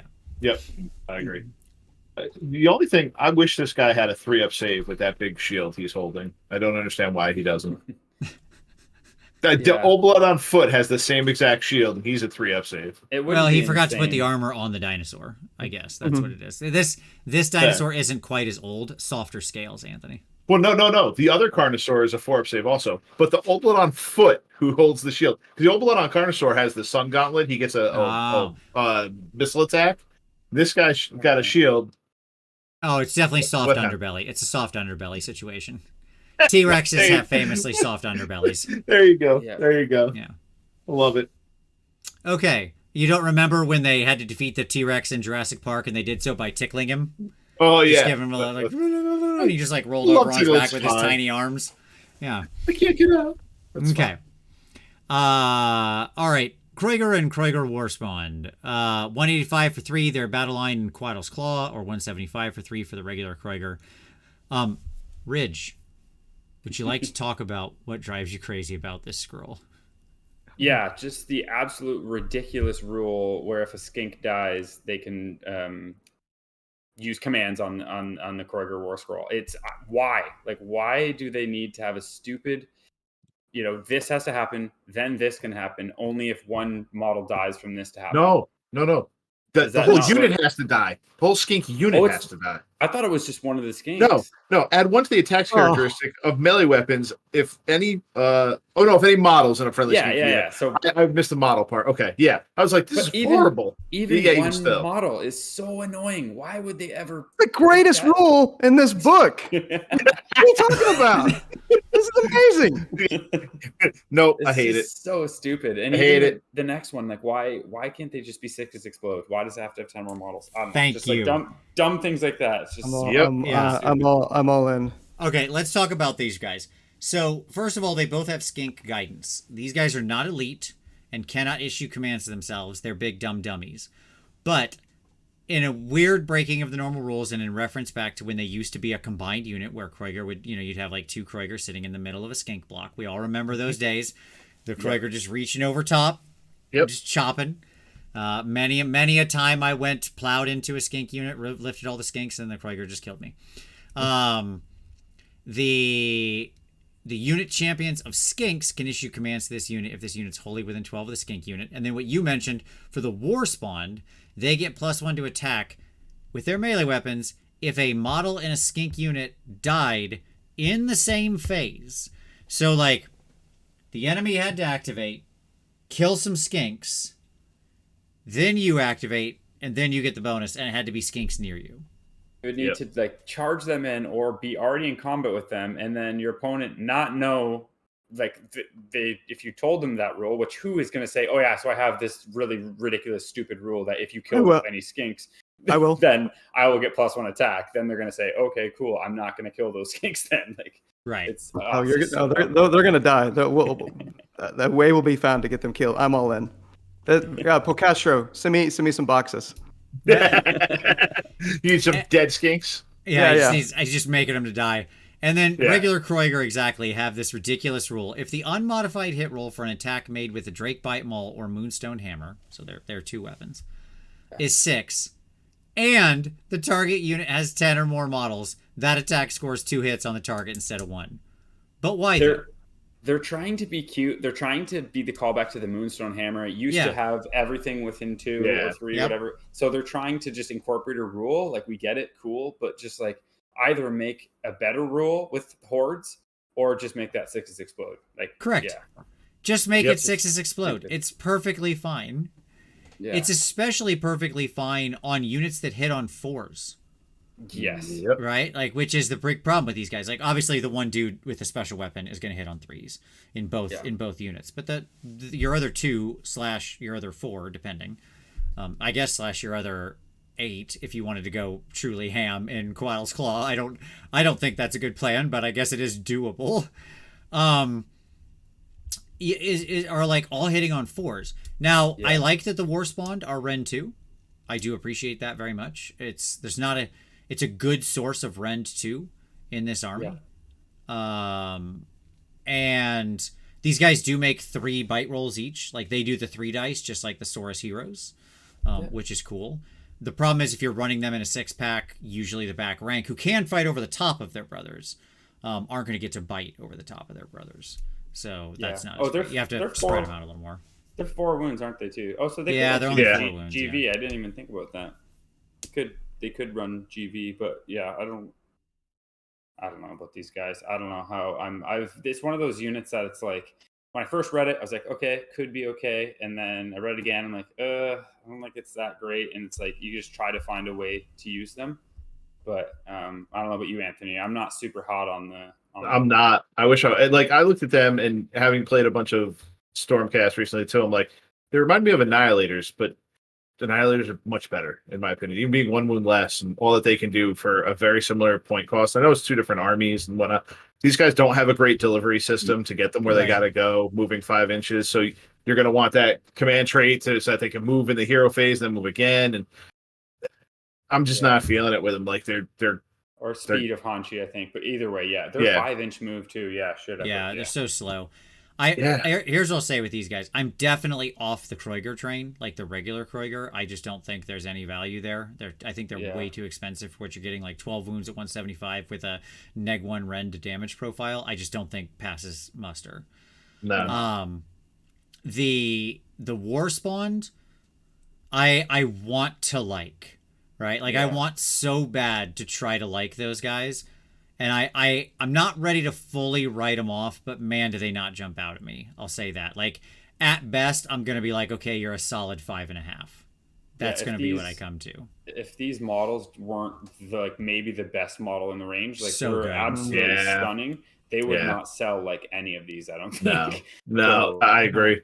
Yeah, they could have just made them like, this is just such an easy like miss, or a miss they made that could have been such an easy win if they were just a little bit better. I mean, even like the heavily scaled skin, if they made that -1 to wound just native because of their not just in missile, I'd be more like, okay, I could see this. But on a 4-up save, and like these guys are just getting punked by so many things.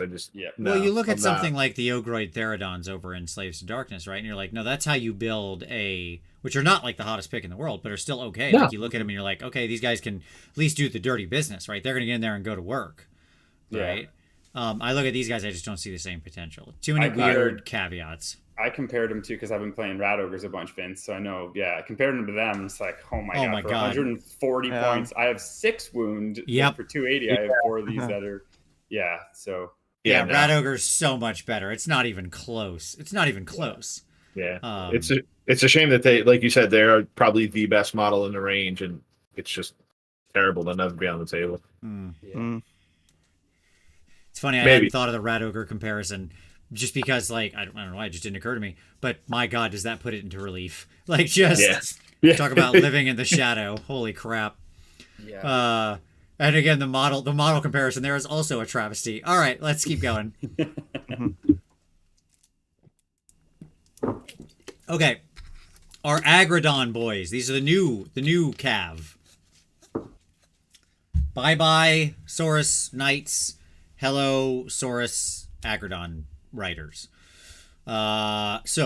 Which is important to note, there are no more Saurus Knights. Those guys are gone. They are Error 404, no longer found in this book. So we've got our 8-wound mounted hero and our 5-wound Lancers, who are 210 for 3 and go battle line if you have a Saurus general, which is cool. I do agree with you that I think these guys have got gas in the tank. We can kind of talk about these guys as one sort of thing because they both have very overlapping rules. Weapon-wise, they've got some perfectly reasonable choices. Like, you have the rend to spears with, but then you're going to with the Lancers themselves, you're going to 4-up to hit to get the rend to, right? And with the main guy, you're getting 1 less attack. They both have this weird tracking mechanism that you're going to have to do. Yes. Which is like, I hate this rule. Why is this like this? Okay. Yep. Tyler, I'm going to read you. Have you read this rule yet, or is this your first time encountering Primal Rage? first time looking at it. Let's see. Let's give this back. Why are you looking at it right now? Why don't you read it out for us? This unit has a rage score that starts at 0. I hate it at the start of the battle. Yeah. At the end of each combat phase, if this unit was within 3 inches of any enemy units, increase its rage score by 1 to maximum 3. At the end of each combat phase, if this unit is not within 3 of any enemy units, reset its rage score to 0. God, this is long. While this unit has a rage score of 1 or more, add its rage score to the attack characteristic of its rending bites and striking talons. Good lord. The mounts attacks, basically. Yeah. Yes. Gotcha. Which are really good. But why do I have to be stuck in combat for this to work? I don't want to be stuck in combat. I want this thing to go in, blow up what it hits, and then go on to the next thing. But no, if I go in and kill what's there, I'm still at 0. Yeah, correct. You get penalized. It's the classic penalized for too much success. Yeah. If you kill the unit, you get nothing. It's a bit counterintuitive to Kotal's Claw as well, because you want to ABC, always be charging because you're +1 to wound. Yeah. But now you want to be stuck in, so it's a little bit kind of both ways. Well, But it means you need to run this Scarvet on Raptor too, and you may want to run one of him for every pack of Agrodons. yeah, I lie, because you can only, no matter how many of them you have, you can only use his Alpha Roar once. Yeah, exactly. So even there, I'm like, damn it, man. We're this close. How many points is the hero again? So the hero's 175. Yeah. So even that is like, do you just run 3 more? That's always the question. Do you run just 3 more Agrodon Lancers, or do you run the hero? So for the hero to be worth it, you need to have, I would think, at least 2 units to get the +1 to your Fury, or to 2 units of 6. I think. Yeah, because if you only are running 1 unit, then you don't want a hero. You'd want another unit of 100 Lancers. So that's, you'd have to kind of do the math. But if and I don't really rate the Alpha Roar, is my honest answer. I agree with you. It's like the Alpha Roar is once per battle. You're going to go to rage once. They go to 4 attacks. It's like, okay. Giant Alpha, if you do, like we were saying at the beginning, you move those 2 giant bricks up, plus your Carnosaur, plus this guy. You Alpha completely, pop the Roar. But the Roar is only for 1 unit. It's not for every unit. I thought it was all the Agrodon nope. units. 1 friendly... oh, no, sorry. Units only within 18. No, you're right. I'm sorry. Yeah, you're right. It is. So there's the only time, I think, because then it's like, and it's only 18, which is that's a decent range. So if you are doing like a big Alpha, if there's not like a screening army that you're playing against, I don't know. It's again. I should also note these guys, which they don't have the stuck-in grind mechanic of the bitey jaws either. No, because like that feels like a mechanic that you'd want to put on your get stuck in. I want to keep fighting you and biting you unit, and yet they don't have it because we ran out of space in the War Scroll writing this ridiculous primal rage rule. Yeah, which could have just been +1 attack on the charge, and it would have been like, okay, fine. Cool. Yeah, that would have been great. Yeah, like. Rending Bites and Striking Talons gains +1 attack on the charge. And I would have been like, yeah, great, cool, fine. A+. I'm happy with this bonus. It aligns with the sub-faction I wanted to play these guys in. Like, there's synergy there. And yeah, sure, I can't get +3 attacks anymore. But, okay, I'll just take the 1 on the charge. But then I have it. Yeah, there is, I think... there's a book tactic as well, Vince, you'll love. But it's not great. It's like, I think if one of them are in combat with something, if you charge with another Agrodon unit and end in combat, then that's one of the tactics. Gotcha. Nice. But it's like, it's not that good, but it's like, no. It's very funny. My thing is, a unit of 3 of these guys is 210. Yep. You pay 170 for Gore Grunters, which have the same wounds, the same save, an inch more move. Yep. Okay. They hit on, instead of, because if you run the -2 Ren spears, they hit on 4s, where on your Gore Grunters they hit on 3s. Now the Raptors there, the mounts are going to do more damage. Sure. They're your more consistent. Yeah, because you have no damage, but you have no damage punch on the even with your spears on the charge or anything like that. Yeah. Right. But Gore Grunters at least do mortal wounds on the charge.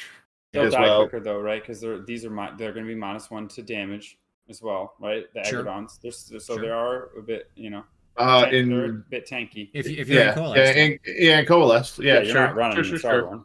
Yeah, sure. I don't know. I want to love them because I do like the models as well. I think this is probably the second best model. Models are sick. After the Croxor, I think this is the second best.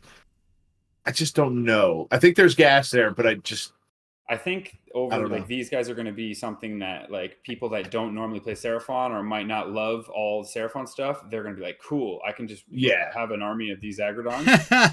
Let's go. Like let's do it. There you go, Tyler. Look at that. Boom. You got you can have some Kroiger, you can have some Agrodon Lancers, you got your Saurus General here, you're ready to rock, buddy.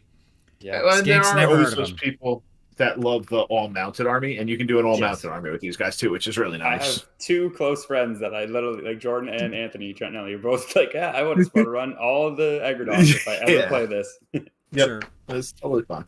Yeah. In the end, I don't. I'm higher on these guys than I am on Kroiger, certainly, but I'm still pretty middling on these guys. I think that they these guys possibly have some role. I think I need to play them and feel how it actually goes before I could fully judge them. Same. Yeah, that's where I'm living with them. Okay. Yep. Although, to my dying breath, I will hate this stupid primal rage rule. I don't like it. I don't like tracking it. What abacus do I have that I'm like, okay, over here I've got these points and this is this thing going on. I'm just like, okay. These colored dice and these colored dice. Yeah, the wounds, exactly. These ones are the rage.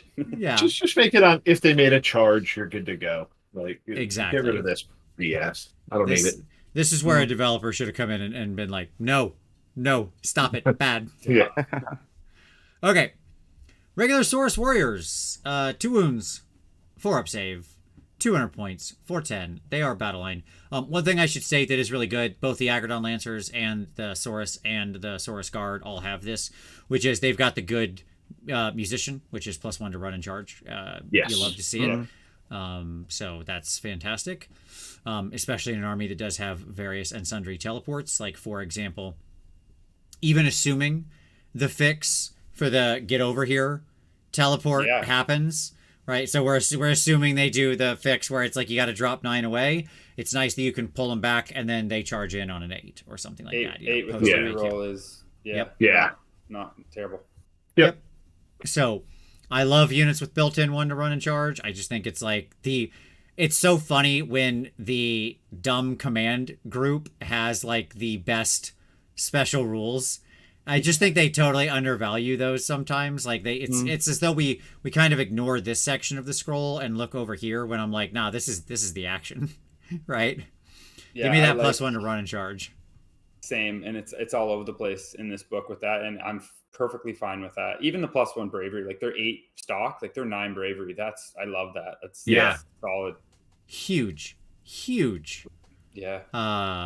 And yeah, classic Seraphon nonsense. Okay.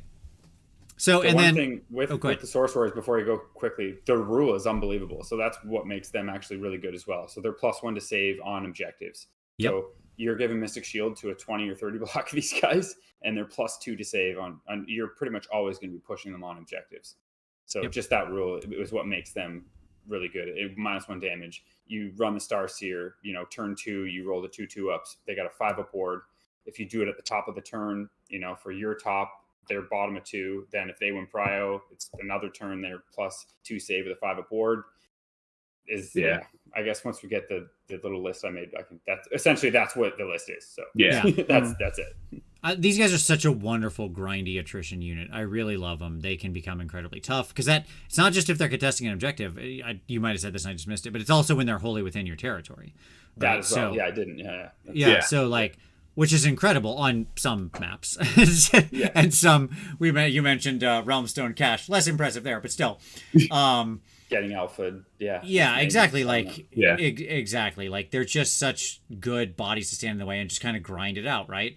They can take the clubs, 2 attacks each, 3/3s, -1/1. They can go to -2 rend from the Celestite Blessing spell. So 2s with all attack and on the charge. Yep. They're amazing in GV right now. Yep. They all in Coalesce, they're -1 to be damaged. You mentioned there's just so much in these guys' favor to just be an incredible grindy attrition unit. This is classic attrition anvil executed very well. Love these guys. The points are exactly where they should be. They are strong. New models are awesome. So I think they hit this one out of the park with the Source Warriors. Yep. I've seen so many people complaining about them because of the points increase. So they were 1 wound and you got 10 of them for 100. Now they're 2 wounds and you get 10 of them for 200. I'm like, yeah, but you're missing the extra rules here that are really good. Really good. Yeah, really good. And the fact that clubs have rend now too, you don't have to go to the spear. And you can give them more rend, and you can do all these other things. There's a lot more going on here that you're not looking at. They're nice. They all have the bitey mortal wounds, like we talked about earlier. Yep. Saurus Guard are 130 for 5. They are also battle line. They are also exist to keep frogs alive. That is their entire purpose. That is their point. Yep. That is fine. Historically, that was what they did in Seraphon armies going back to like 4th edition. That was what they did. So I see no issues here. 3-up save is nice. Yep, 3-up base save. And ironically, I don't know why I have to keep saying this every week. I really don't. So first off, they can absorb wounds from friendly Seraphon heroes that aren't monsters. So they can, it should be noted that they cannot bodyguard like your Carno heroes or your Skinny Right. Chief on Steggy or whatever. But other heroes, they didn't used to be able to, so that is cool. Correct. It used to just be Slan. Like, Right. Yeah. But now they can get all the heroes, like your little foot guys and everybody like that. Yep. Which is awesome. And it's a may, not a must, which is cool. Yep. We talked about that with the book last week, where it was like there's no may to it. It just auto transfers over and ward rolls, and then that becomes the tactic: hit the soft unit and just explode the hero on the other side, right? Just like, Yep. right? Classic Night Haunt tactic. Yep, exactly. Whereas these guys is a may, so you don't have to necessarily allocate over. And my problem with this is when you allocate, obviously the allocation for the bodyguard is instead of a ward roll, but on a 3+, that wound or mortal wound is allocated to this unit instead. Which means when the banner's around, Which the banner's always around these guys. Yeah. It you just get a lives ward. around these guys. Yep. So yes, they can still get the 6-up ward or potentially the 5-up ward in certain circumstances. And I just hate that. I hate when I'm rolling a bodyguard, which is effectively a ward, into a ward. In half the books, they write cannot be negated after the bodyguard, and in half the books, they forget that text. Please, can we just make this consistent? I do not know why 2 years into 3rd edition, we're still dealing with this inconsistency. It blows my mind. Like, Yep. Not Seraphine. yeah, No. it's like, it's folks, dumb. it's so easy. Just copy paste that text. Why do you keep screwing this up?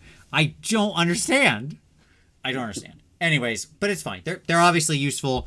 It gets back to the same story of the challenge every time. The more you invest in the frogs, the more the frogs it's a circle, right? Because the more you're investing in the frogs, the more you invest in other things to get the full utility and protection out of the frogs. And so you're always trying to balance that cost off of like, how many Saurus Guard units do I have, the banner bearer, and all that kind of stuff. And it chews up what the rest of your army is. Okay, cool. Tyler, anything about that? I'm writing my no skink list. Thank you very much right now.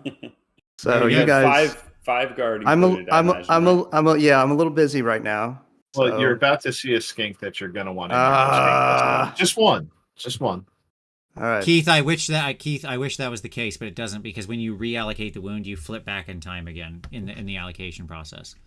So it's not like that. Like, you do still get, if they don't put in that negate text, that's why they put in the negate text on about half the books, because they have allowed this negation on the secondary unit. It's just dumb how inconsistent with that they are. Yeah, I wish you were correct, but the timing it's not working how you're describing. I'll be right back, but keep rolling. You're good, buddy. All right, Skink Starseer and the Skink Star Priest are two little skinky boys. The Starseer is 6 wounds on a 4-up. The Star Priest is 5 wounds on a 5-up.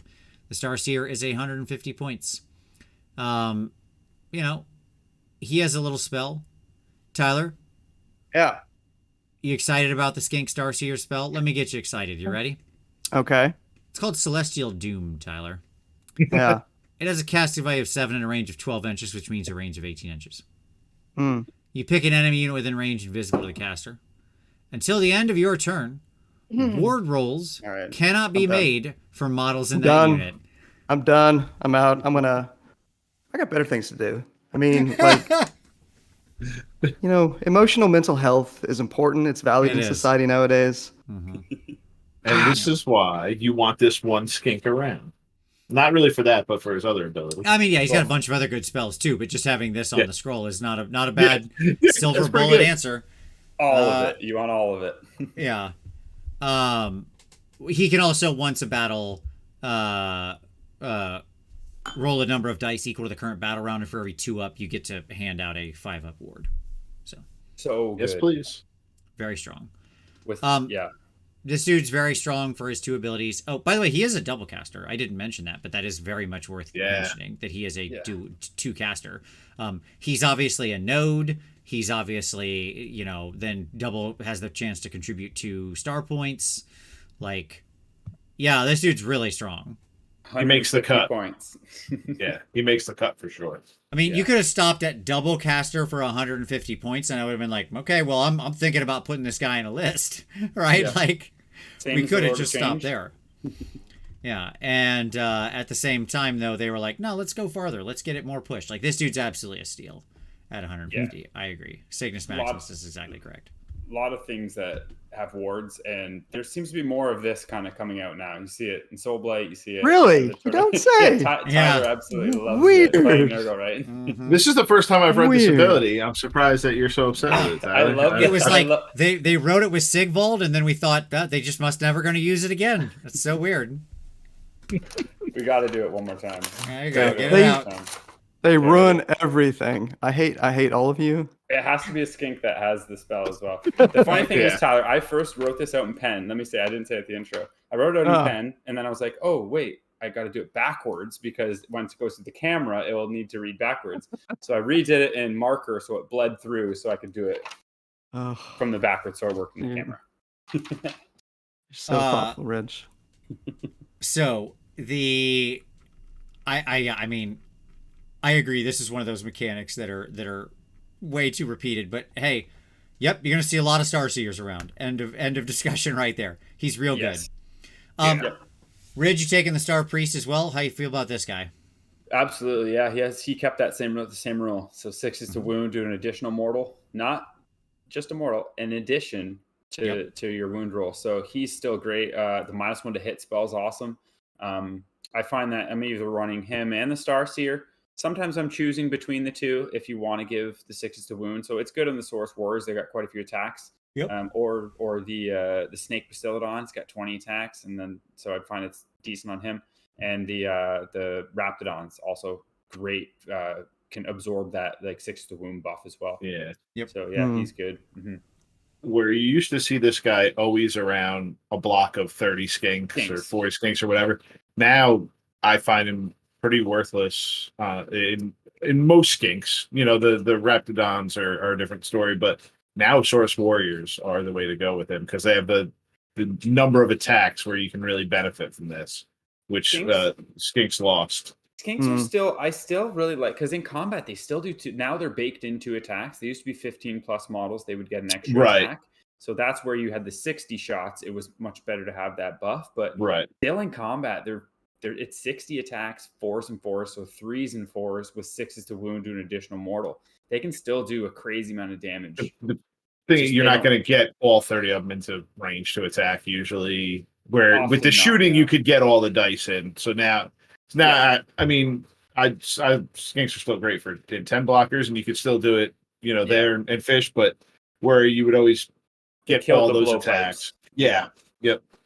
All right. So let's talk about the Oracle, Mr. Troglodon boy. This guy, obviously, one of his values is, he becomes a spell portal effectively for your salon. I mean, for lack of a better term, right?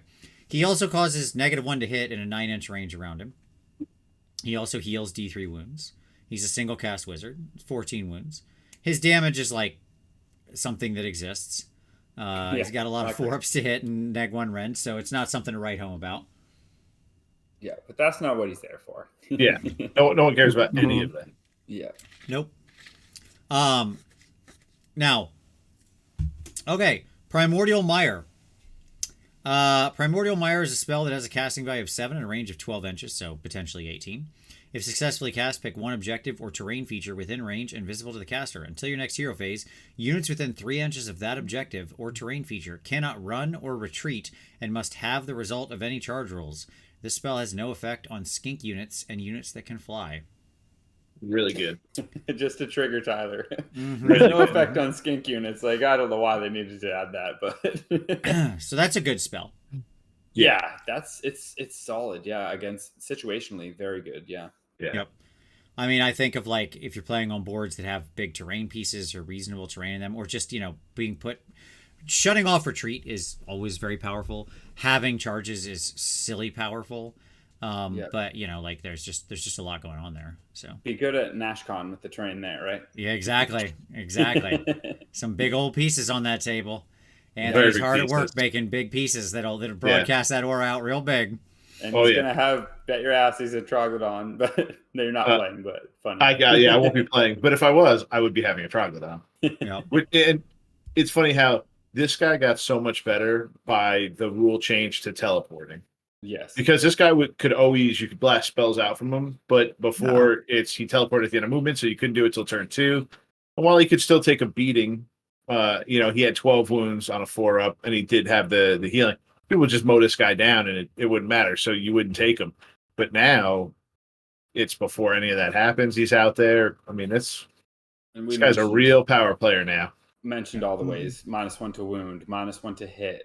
Yeah, healing D3. Yep. They bumped him up to 14 wounds now, which is nice. I mean, yeah. He can be a little node. He can be a little mobile node. All right, little skinkaroonies are baseline skinks whose weapon combinations I refuse to read or interpret or understand because it is too complicated. All of them. Yeah. They get all of them essentially. It's just too much. Why? Yeah. I know you could build them in certain ways. That's wild in the kit. I don't care. Just please stop this. Just make a thing that says skink shooting weapon and skink melee weapon for the love of all that is holy in the skies above us. Yeah, they didn't need to the whole javelin thing too, because the javelins have Ren now, so it's like 8 inches, but I think it's 8 inches. What 4s and 5s or 5s and 4s? 4s and 5s, yeah. 4s and 5s -1/1 damage. So it's like. I don't know. Yeah, I'm with you on that. Just make it just the bolt spitters and just the clubs. Yeah, bolt spitters clubs. But then you don't get your shield. And again, we could just call it like weapons, and they could just be assumed to have a shield, and it's fine. Like I would be okay with it. Just we can kind of build them in some way. This is the optimal skink build, and then just call it skink weapons. It's cool. Yeah. I don't need this level of granularity. What is this, 40k? Who has the plasma rifle? Okay, like I don't care. Stop it. All right. Yeah, there you go. It could just be shield or shooting. Yeah, another good way to take it, Willard. Absolutely. 85 points for 10 of these guys. They are battle line, obviously. And their special thing is if they receive every time they run or they receive redeploy command, you get to roll 2 dice. Oh, it's run too. That's right. Yeah, I forgot about that. Yep, it's run and that, which is a non-bow with one of the earlier command traits you would never take. That was like I think in Starborn, where you can like run 2d6 with all your skink units, so that would invalidate this because you can't roll. You'd have to pick which effect takes precedent, and so it's the 2d6 instead of the reroll the run. It doesn't matter that it's a non-bow. You're never going to take that command trait anyway, so who gives a hot crap? But it is a non-bow. I love that. I've never heard that before. Non-bow. I'm gonna use that. Yeah. Yes, the old non-bow. So, at any rate, yeah, they're good. I mean, they're super annoying when combined with the multi-redeploy, obviously, especially since you get to roll 2 dice and pick one. I mean, it's just like it just generally means you're often greatly inconveniencing the enemy attacker. So, sure. Yeah, skinks are good. We just talked about how you can still have some play there and stuff like that. And yes, as mentioned, they are base 2 attacks now with the club, which is cool. Spawn of Chotek, our replacement for our old, finally retired, Razordons and little Flame Spitters. Oh boy. Pour one out for the Sallies. They used to be one of my favorite. Killed and done a lot of damage with those. Oh god, those guys. Oh, absolutely. Many a board state was ruined by teleporting salamanders over the history of Age of Sigmar 1st, 2nd, and 3rd edition. Oh yes. But now we're here. They've trotted off into the sunset. All of my salamanders are now miraculously spawns of Chotek. How did that happen? What a miraculous day this is. Yeah. Because they still have 3 little sun acolyte dudes with them, so they still have a skink keyword and all of that, blah blah blah. The bigger base. Yep, it is. I'll have to rebase them. Yeah. But other than that, fine. So when they shoot, they choose either the globe or the stream. The globe is 1 attack on force 2's neg 2d6, and if it hits, it shuts off their. Or sorry, it doesn't shut off. It gives them neg 1 to save for the rest of the round. And the stream is up to 10 attacks again, max. Like it's the number of models in the unit to a max of 10 on 2's 3's neg 2 1 damage. So still really good rend on that. Again, another still solid source of neg 2 rend in the army. 125 points, still quite expensive, but decent as far as goes. It is the only artillery in the army. It does still have the artillery keyword. And it's one of those units that the combat profile is actually solid as well. So it's one of those units that if you teleport outside 7, pipe into something with 10 or more models, then charge it, then do another, say, 6, 9 damage or something. I could see. I haven't actually tried these yet. I have one based and ready, but yeah, I could definitely see them being used. Maybe running 2, just if you're going to do that, try to get the neg 1, just to have a bit of redundancy. Sure. Instead of just failing that 4 to hit. Yeah. Obviously, you could easily fail that, but I don't know. I think they're okay. Yeah. I was thinking running 1, do a Dracothian Tail, teleport it in, let it 7 away, let it shoot the the 10 shots to do some damage, and then charge it in because it does. Its combat profile is pretty nice. And they're 16 to summon, so it's like points per. They're 125 points, so it's like a little bit more. You're not getting as much bang for your buck, but still, I think they're do damage.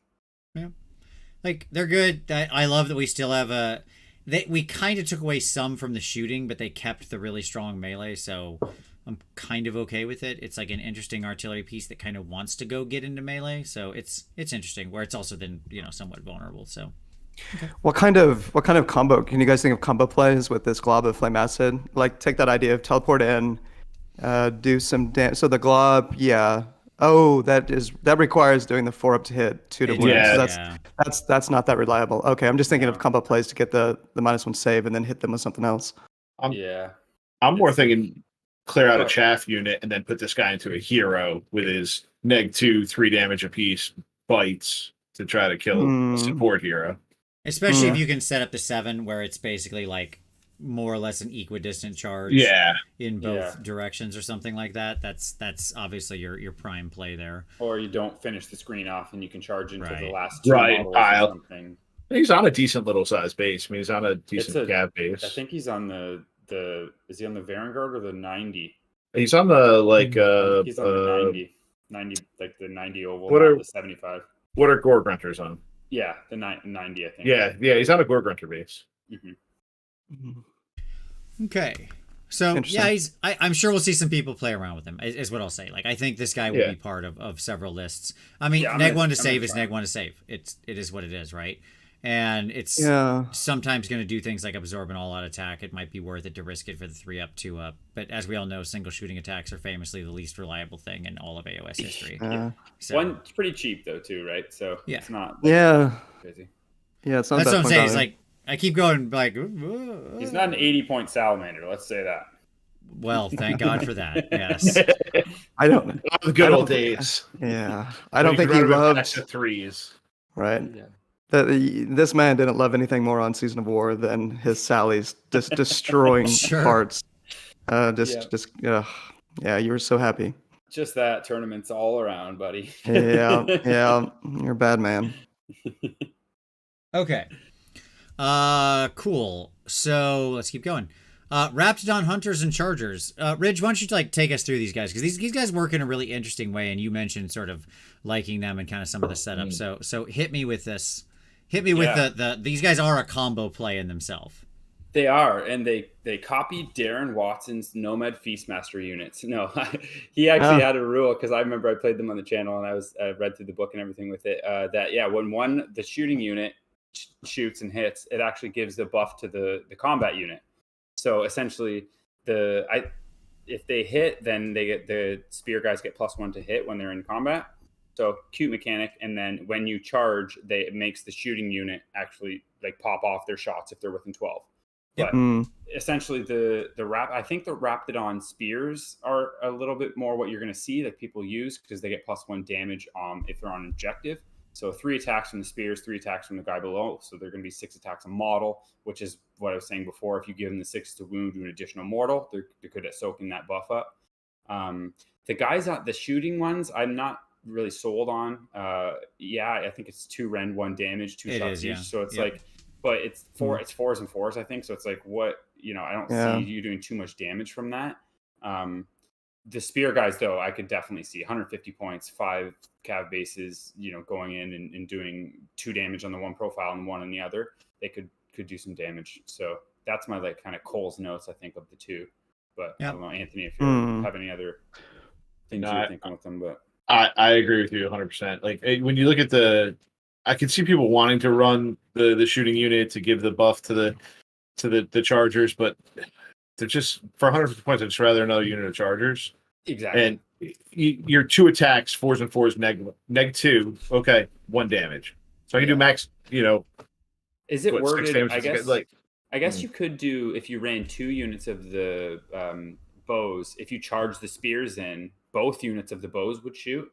If it's worded. Yeah, as long as they're both within 12. Within the range, within 12, Which is like they're still niche hitting on case, you're gonna put everything 4s.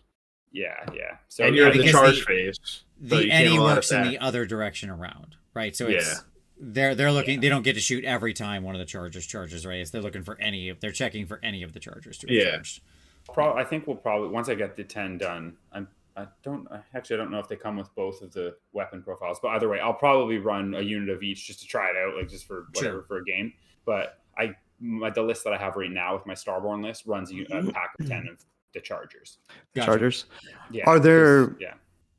Are there other ways to buff these guys, get synergy? I mean, this seems like a great unit if you could really layer some things on them, like you used to be able to do with Saurus Knights, for example, in packs of 10. The big one is you can give them the speed of Hachi, so their hero phase move 12, then they move 12, obviously giving them the 6 to wound skink buff, 6 to wound to additional mortal, and then your 3s and 3s minus 1, 2 damage if you're on an objective. All 6 to wound to immortals, I think. I don't know other than that. But it's pretty good for it's generous. Just a toe in to get the damage 2 on an objective. Like that's very easy. Yep. And you might want to run 2 5s. I don't know. There's obviously pros and cons to running 2 5s. Yeah, they are low bravery and fragile. And as we mentioned, they're only bravery 5. They're on a 5-up save, which I think is like, these guys are pretty fragile. And that being said, they're also not a huge points investment, as you mentioned, right? You're getting it's 10 wounds for 150 points, not the best ratio, not the worst ratio. But like, if something gets a hold of these dudes, they're gonna die. Yeah. They will do damage though. They're little missiles. Like I'm pumped to try them a bit more. I just wish the lances hit on 3s as well instead of 4s. Sure. Yeah, the 4 base as always hurts, but it's rough. I mean, my main complaint is I think so to answer your thing, Ridge, to me I'd always put the Chargers in 2 5s just because like 10 of them I don't know what the other guys are doing. Like these guys are just 1-inch range weapon with their little lances, and you got to flower. It's the same as when you're in 10 knights. You're flowering each end, and then I mean, like this is such an annoying thing to make to work. It's the 10 Saurus Knights with the buff. It was 7 attacks per model, and it was like they could do a lot of damage, but just little puppy paws, little flower petals everywhere. Yeah. Okay. I did put in the Hunters of Huinchi in here as well, and I didn't read these guys just because I don't read the Warcry and all this kind of stuff. I only have so much brain space to absorb things. So are these guys any good? You can tell me.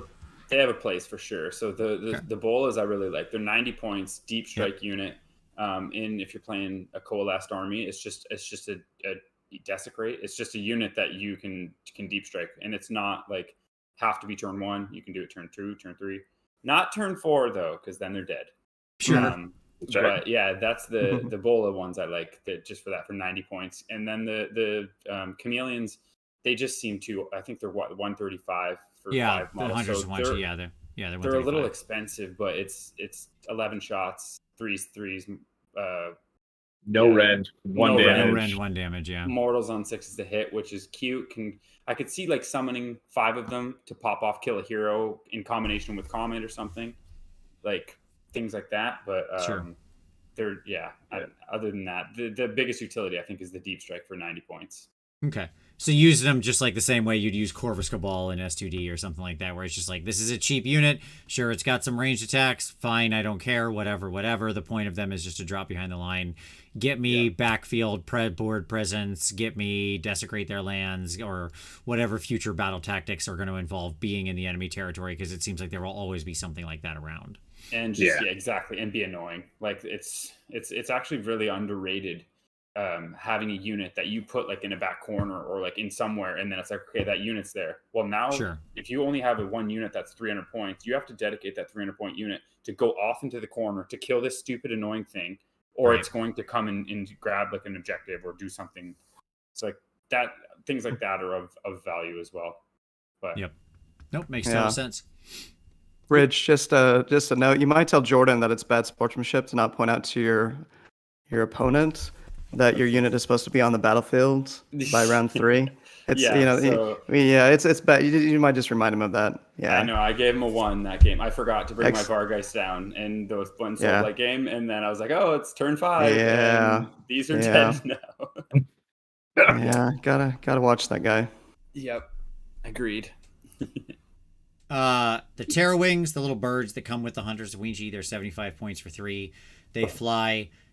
Miraculously, they have the ability to screech and shut off potential commands that enemy units can issue or receive. Quite potent ability on a 75-point complete trash throwaway chaff unit, but hey, why not crack it out and just start rolling some dice, I guess. So that makes them a potentially interesting inclusion, and then they can also go into reserve if you have the Hunters of Hwachi. I think these guys are just like your Aether Wings. Just if you need a 75-point unit and you only have 85 points, this is just something that you can throw. Just another unit that moves 12 is never the worst. They're not amazing, but they have a little place. The Bastiladon, 12 wounds now, still a 5-inch move, or was he a 4-inch move before? I don't know. He was 5. He's 5. Cool. He wasn't that slow. He wasn't like Nurgle slow. All right, I just remember this guy being slow. And then 2-up save, so we can stop all the nonsense. And we have the Arc of Sotek and the Solar Engine choice. The reason I have 2 different points values here is because it's only one scroll, but they are pointed separately. So the Solar Engine is 265. The Arc of Sotek is 200. The Arc of Sotek does mortal wounds on a 6 to hit and makes 20 attacks. Yes, please. Okay. Am I crazy here that the melee one feels way better to me, especially given the new monstrous action? It's 100% better. You're correct. That's dry check right there. Yeah, it used to be 18 attacks bracketing, and then now it's just flat 20 attacks. And it used to wound on, I think, 6s. Now it's 4s and 3s. And 1 damage. Yeah. And 6s to hit or mortals, and it can charge in and then just like roll a die basically and do that many mortals. Yeah. That's a good point. For the arc. Yeah. Yeah, the 3. 3-inch and 2-inch. Yeah. Tails too. Yeah. So they took the Solar Engine and went, oh, you were really good because you could shoot twice. We're gonna take away shooting twice, completely reduce the number of shots you can get by a third. And Ren 3, here you go. It's like it's 3 attacks. I don't care if it's 2s and 3s. On 3 attacks, that means 0 are going through, maybe 1. Right. Like, everyone knows that. Like, have you guys run the math? What this used to be? Firing once. What's the offhand? Like, is it a massive difference? You used to have 9 attacks. 9 attack. Yeah. Okay. So it would have been 9 attacks. 3 if all attacks. Wasn't it? 3s and 3s, because if you're going to double tap it, you couldn't actually. Well, no, you had the Skink Freeze because Hero Face +1 to hit. So you would have 3s and 3s. So it'd be 6 through and then 4 at -1. So 4 through -1, 2 damage. And then now it's going to be 2s. You're going to, if you don't drop 1, then 3s. You're probably going to drop 1 or 2. So it's better before. Definitely with the double tap. Yeah. Right. Against high armor.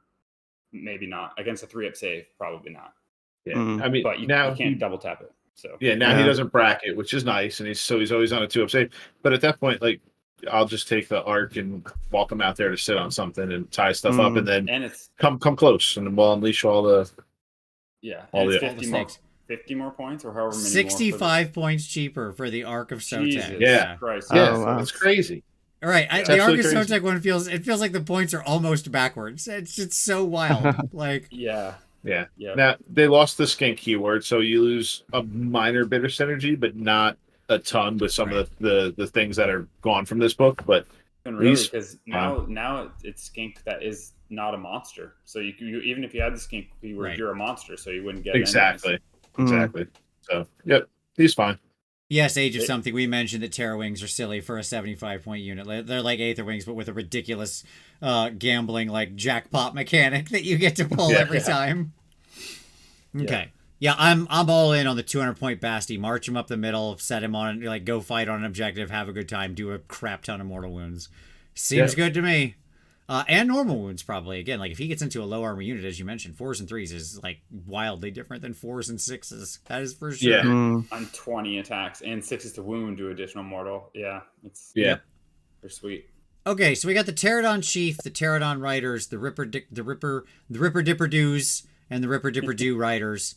So the Pterodon Chief is 110, and his little boys are 120 for 3. The Ripperdactyl Chief is 110, and his little boys are 120 for 3. Okay, I read both of these guys, and I didn't really feel like I wanted to use them.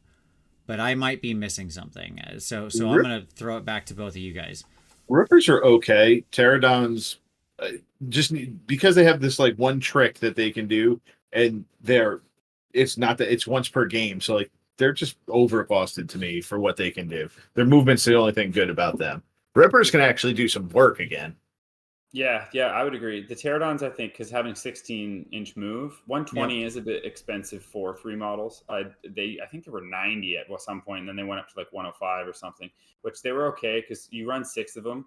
And just the bombs, like, it could be good, like you said earlier, Anthony. I think, Yeah, because I've ran the hero as well. You just auto 6 him, and then the one thing they did change on the Pterodon War Scroll, which sucks, is that it used to be any movement to drop the bombs. Now it's only normal move. So you have to actually be already up there, then hit the bombs with your movement. You used to be able to do, like, say, put the Star Seer there, get the 3d6 charge the Pterodons, and then drop the two up bombs.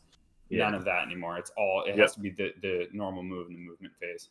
So Pterodons are like kind of a big miss, but yeah, like you said, the Rippers are actually can do some damage. I tried them in the first bat rep we did. The Blottoads are solid because if you run multiple units of them, each unit you run has a Blottoad, so you get +1 to hit and wound against that certain unit. So I tried their 4s and 3s, so the 3s and 2s, 3 attacks each. So they can definitely kill a screen. 12-inch move, you can hero phase move them. I think there's some utility there, but I feel like they would be fighting for the spot that you're going to be having the Raptidon Lancers.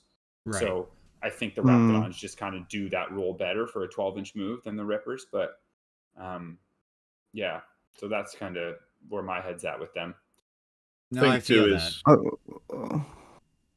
If I was going to summon one and put one on my list, I would put Rippers in my list because that's the only way you're going to get the Toads. You don't get the Toads if you summon, and I would summon in Raptors. But they're only 10 to summon, so like it is like a last ditch. Like they're going to do more damage than anything else you can summon for 10 points. So you could possibly summon 3 and do some damage. But what was the thing you guys were talking about? More than 7 away for a setup. So the stave, the space holder stave artifact of the Slan. So can you do that with this unit? You could if you teleport them or summon them, yes. Okay. Only in Starborn, though. Starborn, yeah. Okay. Yeah. I was thinking maybe this unit, it's kind of like a Stormcast play, potentially a unit off the battlefield that you then, more than 7 away, like a Annihilator Thunderstrike play with the Imperator, maybe something like that. But yeah, I didn't know if that works. Yeah, it just doesn't feel like they've got the juice like that. Like Annihilators with Grand Hammers, when you drop them in from 7, it's like, oh lord, they coming. Right? Because, I mean, if they hit... They're like the ultimate punishment for people who don't know how to set up screens. Right? Like, in comes 6 of those guys and out goes literally anything in the game. Right? It's just... that thing is now dead. And then they all die. Right? So like, make it worth it, right? These guys just don't feel like they're achieving that same level. I mean, yeah, it's a good number of attacks. Like, you're not wrong. 3 attacks on 3s, 2s, neg 1, 2. It's not like that's a bad profile, right? Yeah, they're really cheap. And it's the same predicament with the hero. It's like, okay, I can add 1 attack to all those, or I can just have another unit of rippers. Right. So that's the kind of the bit with that. There is one artifact actually that I almost ran on. I was going to run a Ripper Chief. What was it? It was the. Oh, I can't even think of it now. But it was like, yeah, it was possibly going to be decent. But I don't know. I think you just run more Rippers. Yeah, they felt like a pass to me. I agree. Like, you're when I read this, I was like, the Chargers can't fly, but I like the Chargers, or I like the Charger Hunter combo kind of better. The versatility that's there, I like what it's doing a little more. That was just my feeling on it. But again, I don't know if I was wrong. So who knows? I'll be interested to see how that plays out. There's some points differential there that's not nothing. So I just think of Smorgan with all of the Ripper-dactyls. And these are such Smorgan units. Does he like the new Warscrolls? No, he hasn't. I don't think he's played too much, but I just know because he ran them when they were bounty hunters, because you could run 6, 3, 3, 3, 3, 3, and they actually did a shit ton of damage. So it's like, they have 2 damage now. Who knows? Maybe you run just a ton of units of 3 of them. Everything's +1 hit wound because you'd have that many Blocktoad tokens. So who knows? But I don't think they're going to do the damage. I was thinking, like, I know we don't spend a lot more time on these, but Pterodon Rider, 16-inch move, that's crazy. Like, that's the highest move you're going to find in the game. Didn't you guys say there was a spell to double, like you can double a unit? Hero phase move, Yeah, you can hero phase move. So you do that, right? And then you do this Deadly Cargo, having movement of an enemy unit and enter your next hero phase. I mean, that's potentially a lot of utility. Now, I guess you're on a 4-up, so you'd have to do the coordinated attack. Once for battle start, you make that a 2-up. So that's pretty interesting. It's still only 110. I don't know. Yeah, that just strikes me as potentially a high value utility unit that I could see potentially in some lists for plays like that. To be wholly within 12 of them as well. And like I was saying, the only shitty part is that you have to do it as a movement. So you set that up, and then the following turn, with priority, you would need to then move over the unit. At the start. Okay. Right. So it kills that. Yep. How it's triggered is now very, very prescribed, right? So, by the way, 16-inch move, highest in the game. Tyler, you acting like you ain't never seen a fox before. What's the matter with you? Sure. Yeah, I've removed them from my mind. Their Warscrolls are pretty bad right now. Yeah, no, but that's fair. That's fair. All right, Stegadon Chief. So Stegadon Chief. It's got a mount. It's got a crew. It's got 14 wounds and a 4-up save. This is a lot going on. He's armed with a little war spear. His crew has a bunch of javelins. There's so many people hanging out on this thing. It's party time. He's got his little armored crest. At the start of the combat phase, you can pick an enemy unit within 3 that has up to 5 models. You get +1 to save rolls still. That's still a thing. Once per turn, you can issue a command to a friendly skink unit without a command point being spent. You add 3 to the bravery characteristic of friendly skink units that do not have the Stegadon keyword while they're around him. If you're using little sunfire throwers, it does some mortal wounds. It's fine. And after this unit finishes a charge move, you roll a dice for each enemy unit within 1 inch of this unit. On a 2-up, they suffer D3 mortal wounds. Okay. Huge buff. 2-up now, not 3-up. Yeah. That is... God, that did annoy the crap out of me. Yeah, you're not wrong. That's so funny. Yeah. Okay. I want to love this guy. As I said, this is like my favorite little model in the army. This guy is so overcosted. They've still got him pointed like he had the rules from the last edition, where he could actually do stuff. Where you could just buff the living bejesus out of this dude. Like, I used to have to keep a track on my war scroll with like which attack profiles were getting how many different bonus attacks, because it'd be like, okay, I'm getting 3 extra stomps and 4 extra bites and 2 extra stabs and whatever. And now, nope, all of it's gone. All of that's gone. And this, you're actually right. This dude's not a priest like that. Doesn't give out +1 attack to skinks anymore. All the good stuff is non-monster skink units, so this guy can't take any of that. Like, insult to injury with the no longer having the cloak of feathers or the coming back to life. Like rectrices, like they absolutely nuked all of the on engine stuff. But they left his points, like he still had all of it. Yeah. So dumb. This guy should be like 225. I'm not even sure I'd pay $225. Is my honest answer for him. I really mean that. Like it's. I mean, Maybe you're not as wrong. battle line. Yeah. Well, that's it. We go to the battle line one. We're better off. Just Like, forget this one exists. Yeah, I mean, like, this is, look at what, I feel like the Godfather over here. Like, look at what they did to my boy. Yeah. You know, like, this is, I mean, this is a massacre. Like, this is bad. Oh, yeah. He went from, like, super stonks, great unit to bottom of the book for sure. Yep. Like, this is truly a complete whiff of a scroll. And, you know, Tyler, one of the things that bothers me is we're seeing this more and more with these kinds of, like, these types of monster units. We saw it last week with SBG. Right? Where we had so many whiffs on these monster type units where they're just like wildly overvaluing the points. Like I don't know what in their head is making it equate to this cost. Like the Terrorgeist and Zombie Dragon monster. Like like the worst unit, like you always say, one of the worst units in the game is a non-hero monster. Correct. Yeah, like this guy's actually a hero, so hey, sure, fine. Like there's some value there, but Jeezel pizzas are not much. This guy, like, he doesn't do anything, and that feels like a problem. Yeah, you can't. With them removing the priest keyword from him, and the skink priest being gone, and the star priest not being a priest, there's no longer a priest in this army either. Right. Right. Yeah, we didn't even say that, but Yeah. The skink priest, Jesus, the best unit ever, 80 points, best hero in the game. I mean, I'm not pouring one out for that guy. He's good. He's dead, and I'm glad he's dead. I love that guy. Yes, I killed him, and he deserved to die. All right. So at any rate, the regular Stegodon. I mean, like, okay, sure. Look, even worse. Still for 300 points, like too much.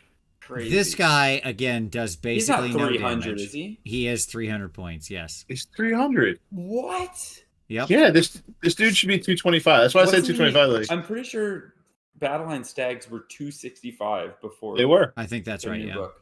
Yep. He went up 35 points. Yeah, What? for like an incredible diminishment in his capabilities. Yes. Oh my gosh. I just didn't even, and once I saw all the stuff, I was just like, okay, whatever. Like, I didn't even read much more into it. Yep. The only thing about this guy that's worth mentioning is that he now counts as 10 models instead of 5. Yeah. Because he I has saw all that. his little skinks on his back. Okay. Yeah, it's got the ogre rule. Yep. He's got the ogre rule, or they did the same thing with the war party on top of the Arachnarok spider, who also counts as 10. Okay.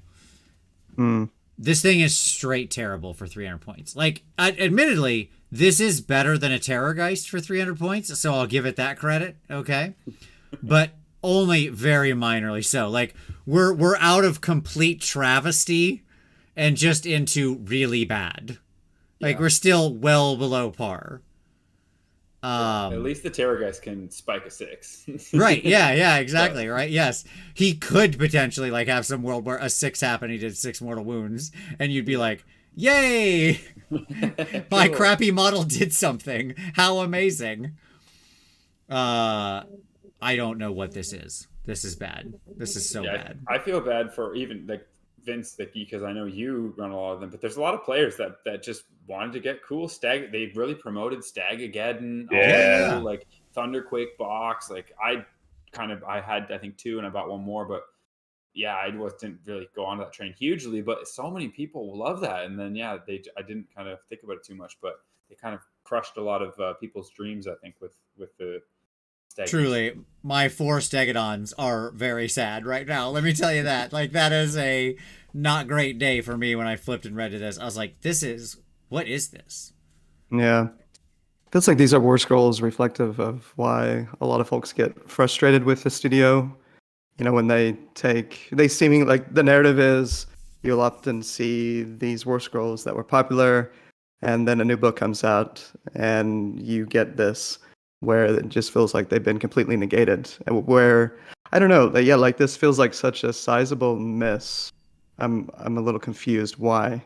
But we've seen that with some of these Battletomes, some of these Warscrolls, particularly monsters. Yeah, I wonder if they actually understood, like they realized that all of those buffs went away. Or they were just like, oh no, there was 300 points. That's how much it is. Like they didn't realize that the only reason they were so good for that points is because you could juice them up to high heavens. Yeah. Right. Yeah. We got to get a Seraphon player onto the playtest team, clearly, or something. Because, like, yeah, I mean, these dudes used to have so much juice potential. Like, the synergy was just off the charts, and now it's not. None. There's none. Yeah. So, yeah, it's very frustrating. I predict easily, within a year, these guys are 200 points. I'm just going to put that number out now. 200. No, Yep. I think that you'll see 255, and that'll be about. I'm saying a year from now. They'll fall in every battle scroll that comes out between now and next year. They're going to get the reverse salamander treatment. Yeah.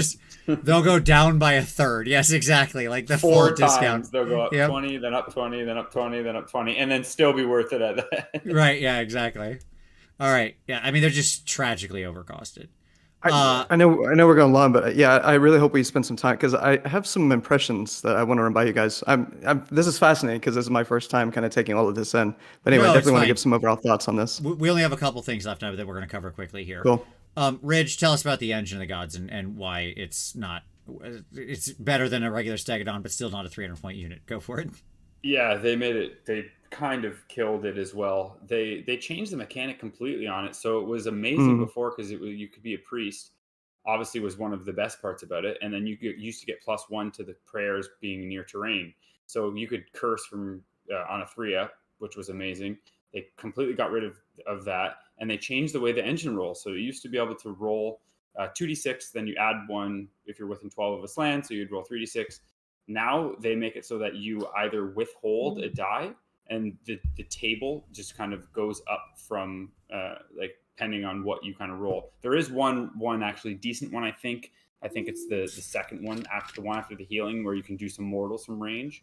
But you have to essentially, to get a summon now, you would need to withhold a die. So then you would roll 3d6 and you'd have to roll a 14, or 13, which is unlikely. So you're waiting 2 turns essentially to have a 50-50 shot at getting 10 Saurus Warriors, or 20 Skinks, which is like, I don't know. But yeah, I don't know if I want to run through what those the wording is on those, but what you're talking about there is Starlight Summons. So like the way this works exactly, you're exactly right.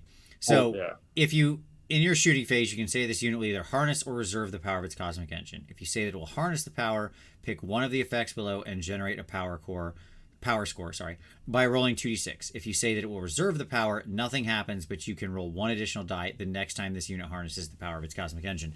What's fascinating to me, so that's you basically do nothing, or you get to roll 3d6 every other turn. And the way that works, if you decline on the first turn, then only on turn 2 and 4 are you going to actually then end up doing that, right? Getting your good roll.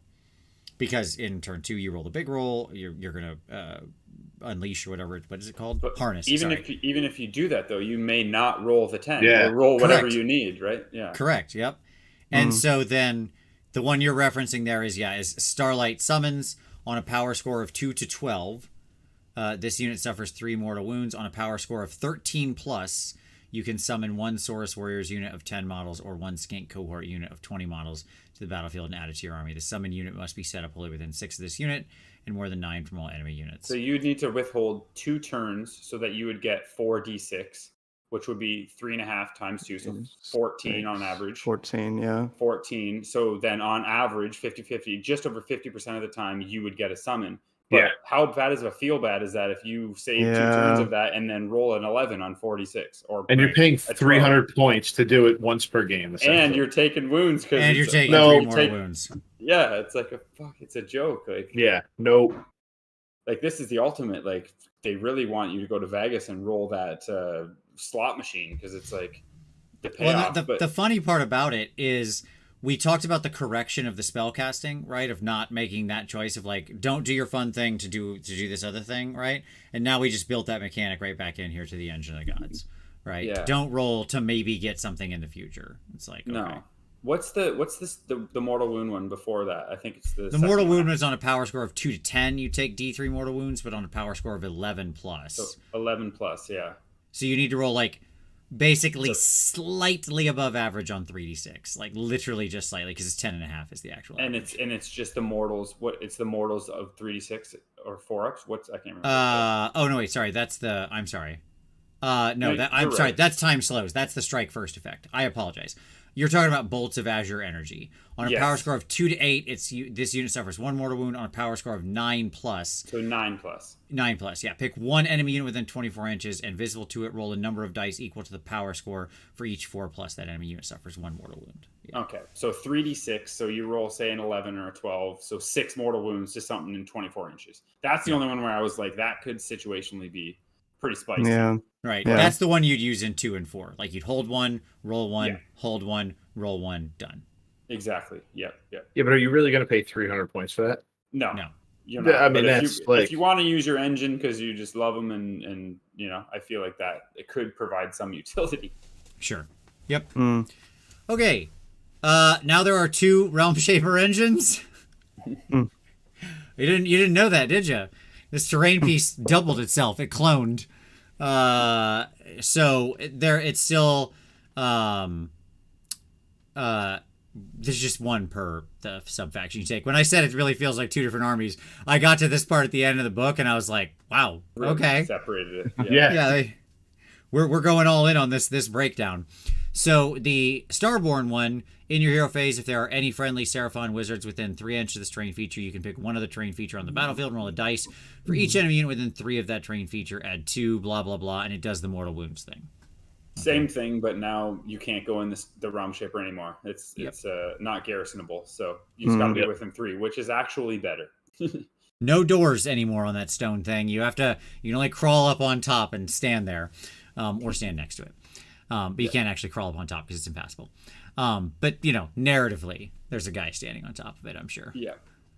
And then the coalesced one is add 1 to bite rolls for coalesced Saurus and coalesced Kroiger units that are using the mighty Saurus Jaws. Saurus Jaws are Vice-like Jaws ability if they are wholly within 12 of this terrain feature. In addition, use the top row on the damage tables of coalesced monster who are wholly within 12 inches of this terrain feature, regardless of how many they're suffered.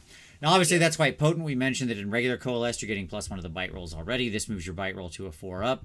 Obviously, you have to be fighting quite close to the Realm Shaper to get this to trigger, but I mean, that does suddenly cause now we're just into like wild after you fight mortal wounds territory. Yeah. Right. Yeah, the game, like I was saying, the game that's coming up tomorrow, that came up, and fighting on top bracket with the Carnosaur, like that's always cool. Or it's and there are certain battle plans that are halfway up that are good for that as well. Like How many position over power, or things like that could be good. How many rolls are you getting for the Carno with the bites? So it's not there's no bites for that. It's more he fights at top bracket. I see. But for Source Warriors or anything like that, you're gonna 1 get per model. 1 per model on 4 ups. Within 1 inch. So you could get 10, we'll say. Yep. It's effectively, it turns you from like, again, you go from 1 or 2 mortal wounds to 3 or 4 to like 5, pretty reliably, pushing 6 kind of easily, that kind of stuff. It's more, I find the bites are just more of one of those things, like it just gets that last wound on something, or you're like, oh yeah, I got my 3-4 bites. It's like, oh, I need to get 1 5 up. Boom, you get it. Boom, yeah, and then those types of moments happen. Right. Right. Absolutely. Okay, let's talk about some lists. Both of you provided me with a list. Thank you very much, and this will give us a chance to close out the show and talk about that. So first up, we have the Starborn list. Anthony, I think this one's yours, right? Yeah. I mean, it's your classic croak bomb, essentially through the Oracle. Just teleport the Oracle out. He's going to hang out there, and then you're literally just going to explode spells through him. I find you're going to want cogs out because miscasting would be horrible. You've got the obligatory banner in there because you want the +1 and the extra 6 inches. I've also got shackles in there because if you've got an Oracle out there and you've got cast, putting shackles right in someone's line, that keeps him from getting charged as well. So it keeps him a little more reliable because now he can't be charged and he can heal up from some shooting. I put a Spawn of Chotek in there just for fun, but in all honesty, there's still points left. So I'd probably drop one of those unit of skinks and put a unit of 5 guard in there, and maybe then make it 10 guard even, depending on how saucy I felt. But I put the spawn in there just because I wanted to try out the Dracothian Tail, bringing him in at the end of movement, 7 inches away, shooting to clear out some screen or something, and then going in and using his melee combats. So it's a lot of mortal wound damage between Croak and the regular Slan with Comet's Call, Stellar Tempest, these things. The Shackles is cheeky. I like that. I didn't actually even think of that. Yeah, throwing that through the Trog right immediately into the opponent's army, so they can't charge your Trog. Yeah, you can't charge within 6, and it's 3 bases, right? So is it 7? I think 2 Shackles is. So 7. So dispelling on an 8. That's actually pretty solid. 7? I think it is. Yeah. It's either a 6 or a 7. I don't know. My phone by me. I'm looking it up right now for you. I've got it right here. Knackles is a 7 to cast. Yeah. I thought so. Oh, okay. That is interesting then. Yep. Mm-hmm. Easy for him, harder to dispel. Yeah, that's interesting. And you can, like you said, you still got 80 points left, so there's still some play at the end here of exactly what you'd want to do, right? If you wanted the guard, you could drop a unit of skinks, get the guard, you still have your battle line fulfilled, and there's them. If you don't care and you want to risk it for the biscuit, you could always throw in like the 3-pack of Terra Wings or whatever. So that way you've got that little ability to shut off, the ability to inspire or receive, or to shut off commands being issued to units, which is very fun because if you're going to be blasting around a lot of mortal wounds, hey, suck an inspiring presence, I guess, on that unit that you really want to now just crack under the bravery losses of Mortal Wound Splash from Comet's Call and a bunch of repeated Celestial Deliverance and so on and so forth. I think that, like you're saying, the guard, just in case you get, just having no guard is like just in case you get shot by any whatever range things. But this is it's pretty close to what you'd usually see with the Trog bomb list, at least the ones that I've seen so far. Yeah. And then for star power notably points, here, you're generating what? 1, 2, Max is 3, 18. 4, 5, 6 star points base, then plus just base for the 6 people existing. Right? No, there's only 5 of them, right? 1, 2, 3, 4, 5. I'm counting that. Well, and then the Realm Shaper engine is a node but doesn't generate. Yeah. Right. Yeah. So you start with 5.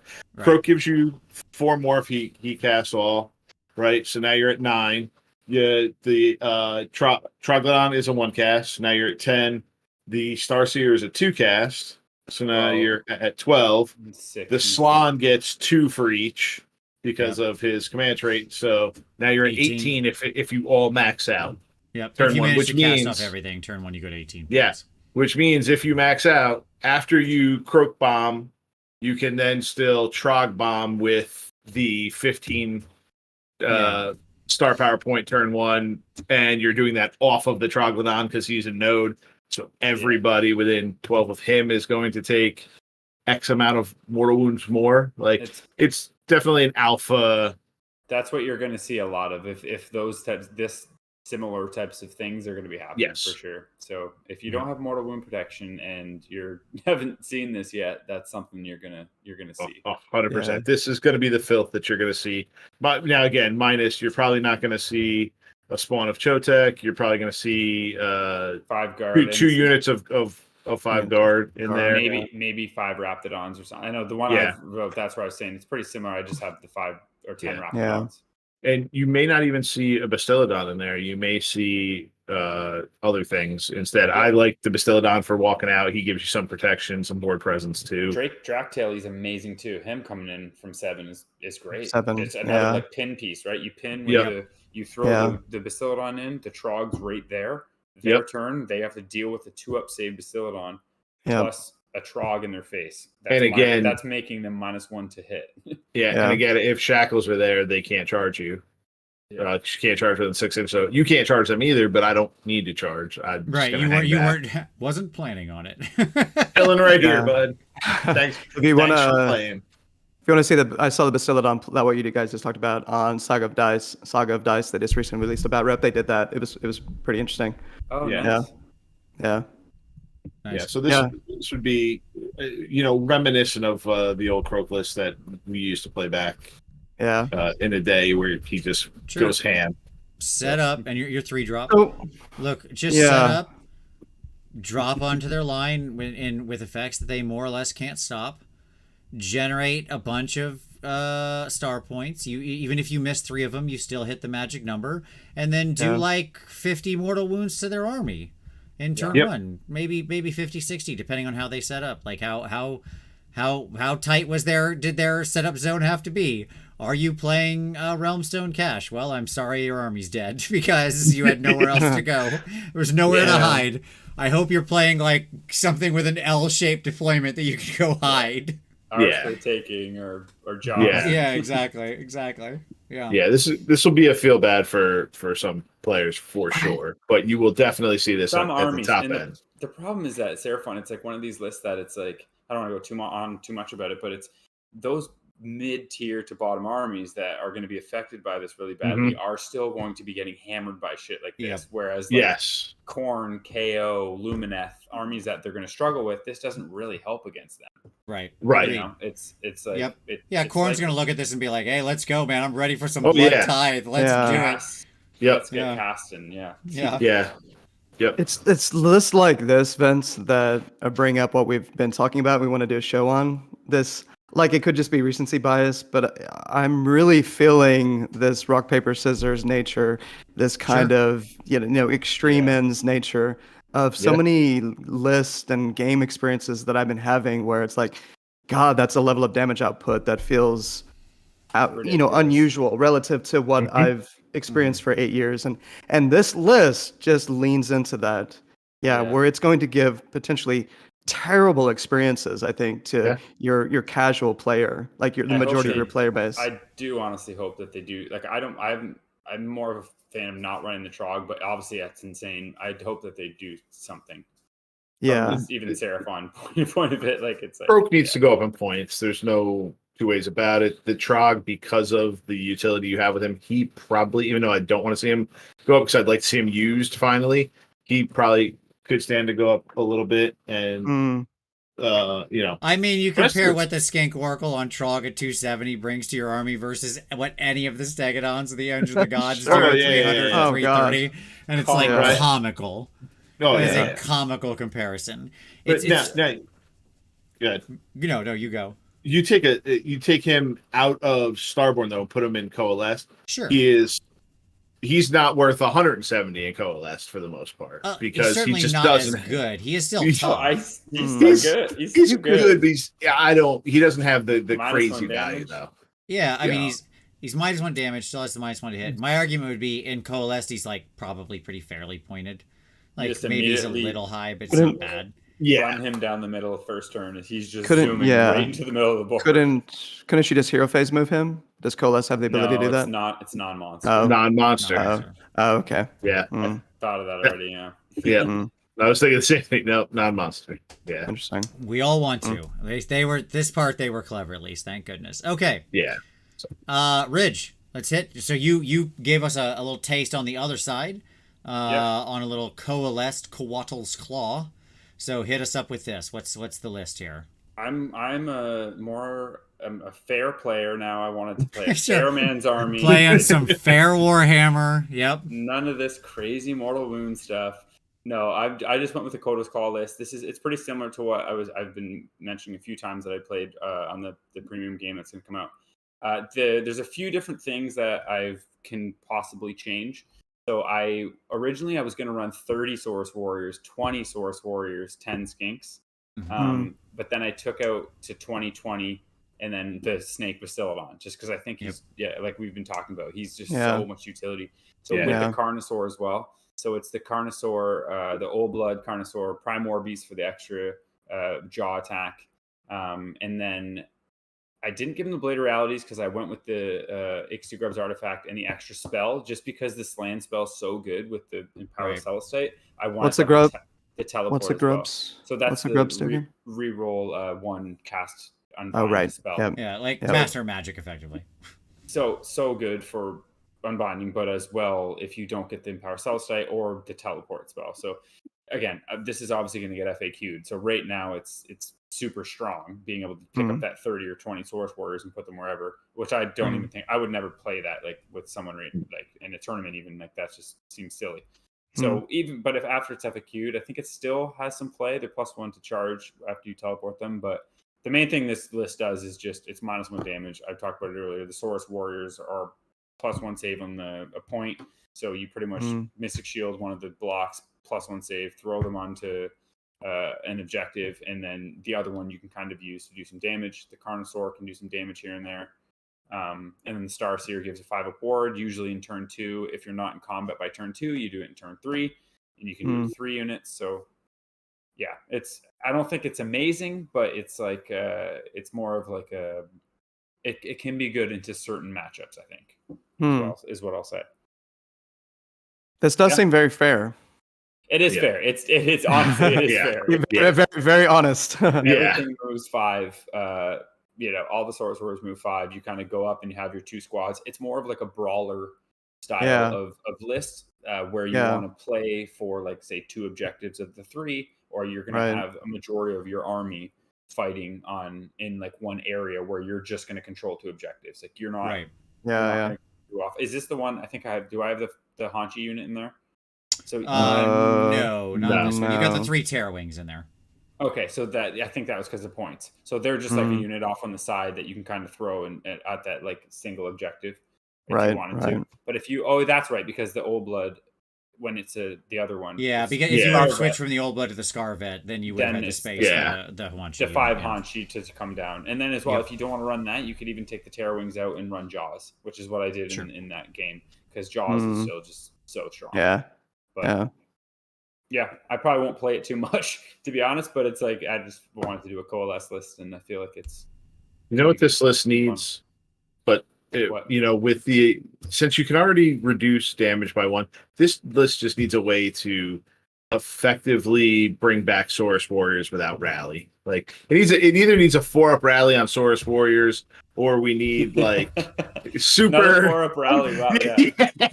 Why did Get out of in the sea? Get out. I'm gonna right click and remove from room. Let me tell you what. Okay. I was happy to not see that in this book. Let me just tell you. No, absolutely. Best thing that we didn't see reused in this was a 4-up. Yeah. Absolutely. Absolutely agreed. Okay. Well, gentlemen, we did it. We got through it. Pretty reasonable. We stayed to it. Ridge, Anthony, thank you so much, gentlemen. Absolute pleasure. Fantastic. Yeah, absolutely. A lot of interesting stuff here. It'll be interesting to see how this shakes out. I do think this will be a very strong book. I think you'll see a lot of people run the Mortal Wound Bomby thing just to try it out, but I also think that's a blank strategy against some armies. So it's gonna be interesting times ahead over the next 2 months. We'll see how it all happens. For all of you out there, though, hey, we know what happens next. You hit the like button or subscribe or do all those fun things. It's so easy. Just click all those little things that make all those little dings. Thank you so much. We really appreciate you watching. If you want to support the channel, there's lots of ways you can do it. Don't forget to share this with your friends, stuff like that. You can also join the Patreon down below.